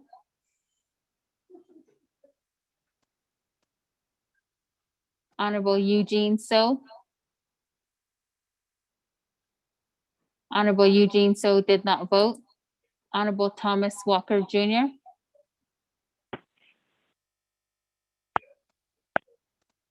Honorable Thomas Walker Jr. I vote green. Honorable Thomas Walker Jr. votes green. Honorable Edison Wanika. Green. Honorable Edison Wanika votes green. Honorable Edmund Yazzie is excused. Honorable Jimmy Yellowhair. Delegate Yellowhair votes green. Honorable Jimmy Yellowhair votes green. Going back up, Honorable Nathaniel Brown. Honorable Delegate Nathaniel Brown Brown. votes red. Honorable Nathaniel Brown votes red. Honorable Herman M. Daniels Jr. Green. Honorable Herman M. Daniels Jr. votes green. Honorable Pernell Halona. Votes green.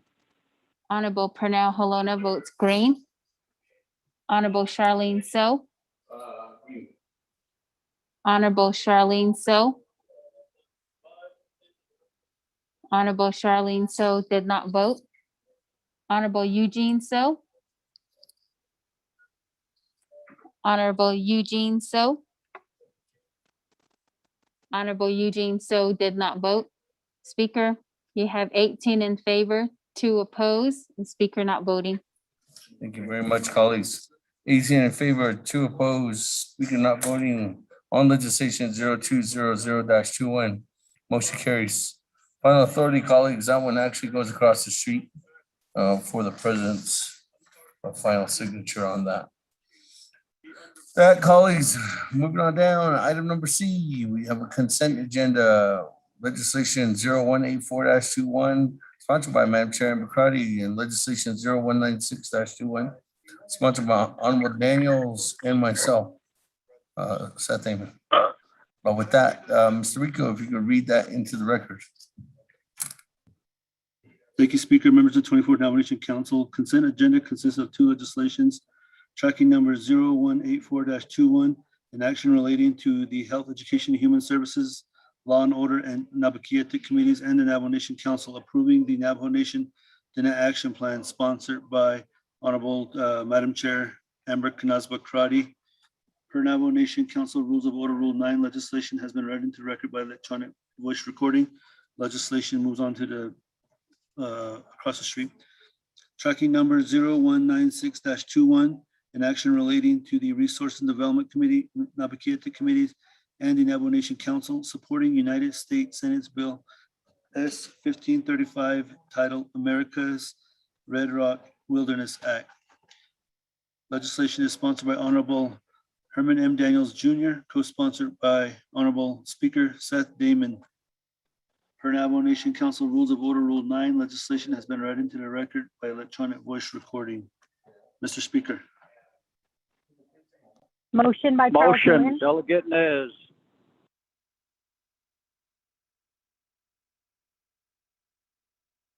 That, colleagues.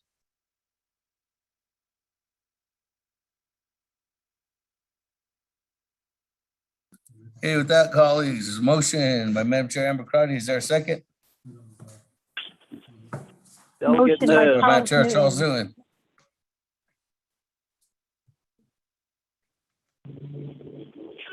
Colleagues, let's go to board. 10184-21 and 0196-21.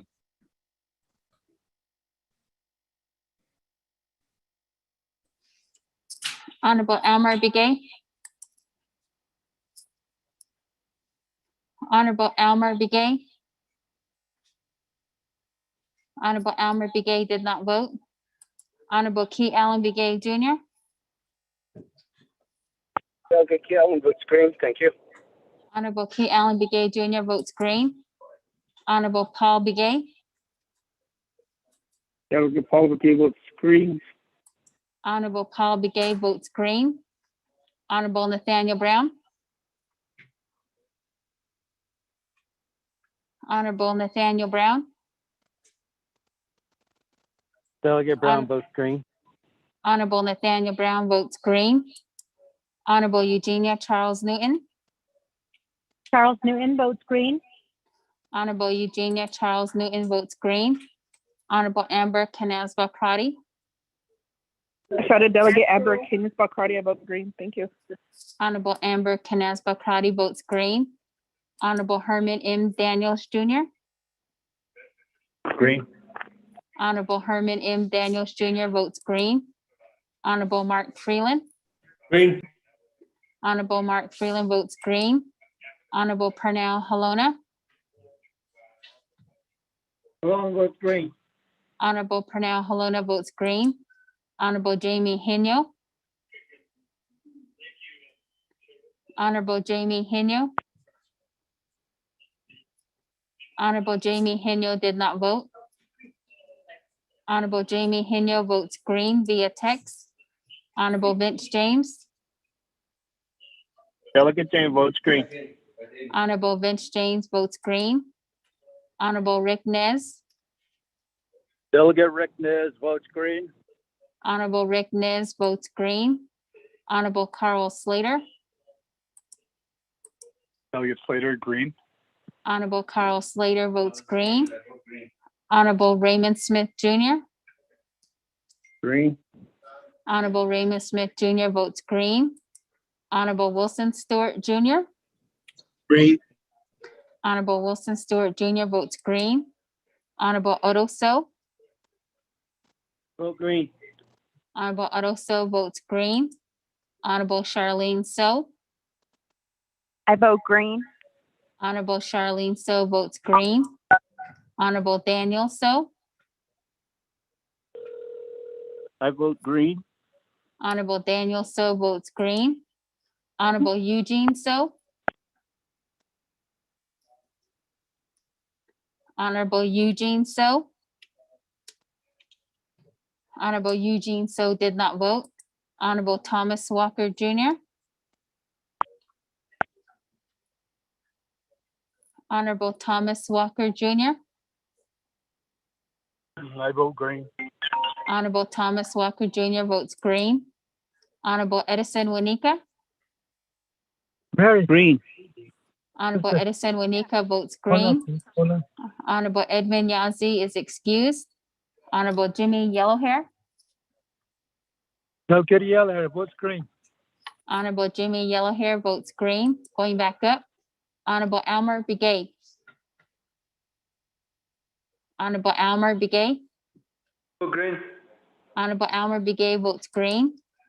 Honorable Eugene So. Honorable Eugene So. Honorable Eugene So did not vote. Speaker, with a vote of 21 in favor, 0 opposed, the speaker not voting. That, colleagues, on the consent agenda items, 21 in favor, 0 opposed. Speaker not voting, motion carries.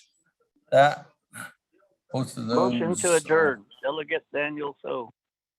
We're on down, item number 7, motion adjourned by Chairman Daniel So at 7 Second. p.m. Second by Honorable Henyo, Chairman Henyo. Speaker, Colleagues, before we move forward with the adjournment, can I make one announcement? Madam Chair, floor is yours on the adjournment. Thank you, Speaker. This is just an announcement, Speaker, and that is Law and Order Committee is meeting every Wednesday regarding the updating of Title 17. I know that a lot of the delegates' regions have been affected by crime. We are looking to update Title 17. More importantly, we just had a discussion on the hold times for individuals who have been arrested and taken into detention. We will be discussing this again on Wednesday, so I want to invite delegates who are available Wednesday at 8:30 in the morning. We meet every Wednesday for Title 17. I just want to invite the delegates who are interested in taking part in that call to join us at that time. I can send out the teleconference information, Speaker, to the 24th Navajo Nation Council, but I just want to ask or just let colleagues know that we are working to update and revamp Title 17. Thank you. Which is the criminal code. Sorry, Speaker. Thank you very much, Madam Chair. And if you want to forward that, we can get if there's need more people to assist in that meeting, just let us know. We can have Office of Legislative Services or the Speaker's staff help assist too in that. Hey, colleagues, 7 p.m. Actually, 7:02 now. We are adjourning. Motion by Chairman Daniel So, second by Honorable Hino. Let's go to the board. Honorable Elmer Begay. I'll vote green. Honorable Elmer Begay votes green. Honorable Key Allen Begay Jr. Yeah, I'll vote green. Thank you. Honorable Key Allen Begay Jr. votes green. Honorable Paul Begay. Honorable Paul Begay.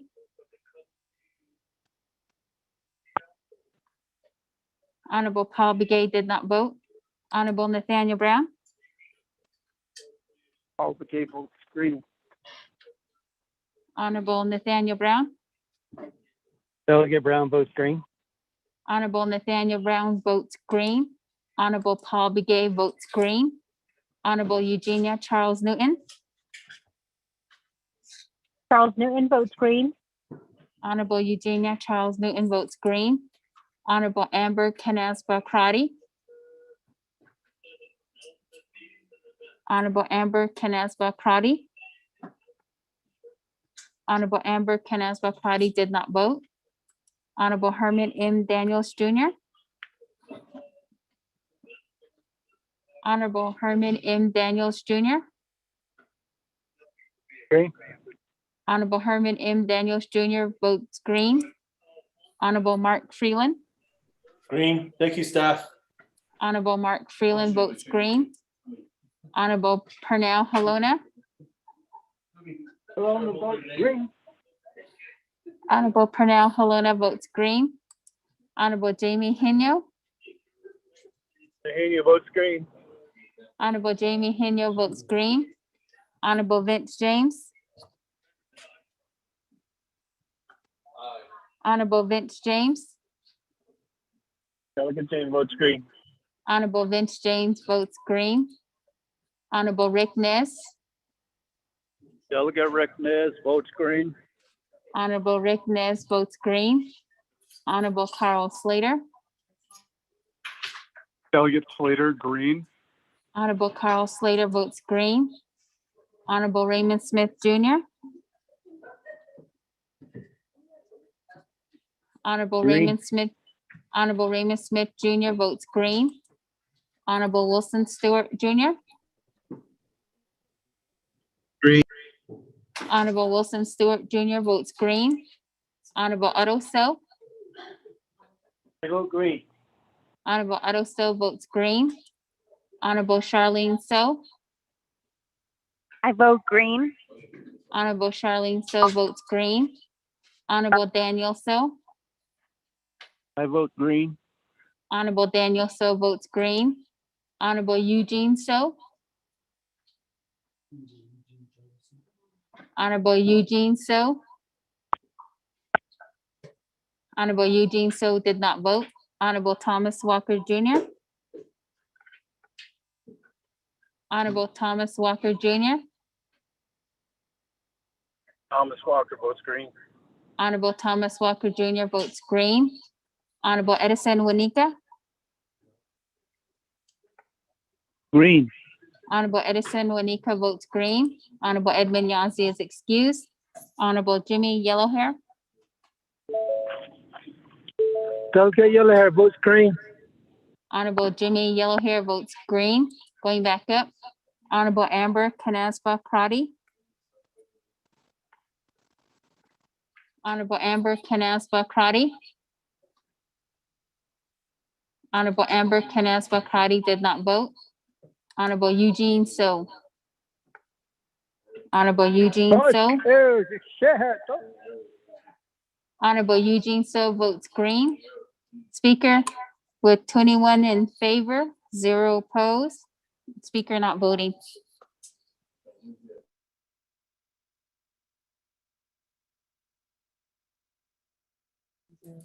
Thank you, colleagues. With that, 21 in favor, 0 opposed. Speaker not voting, motion carries. Have a good evening, everyone. Thank you very much for the special session. NABI, RDC, all the meetings today. Thank you very much, Honorable Stewart, for that prayer this morning. Have a good evening, everyone. Safe travels, especially on the road this evening. We're going to. Be safe, staff. Aho. Corner.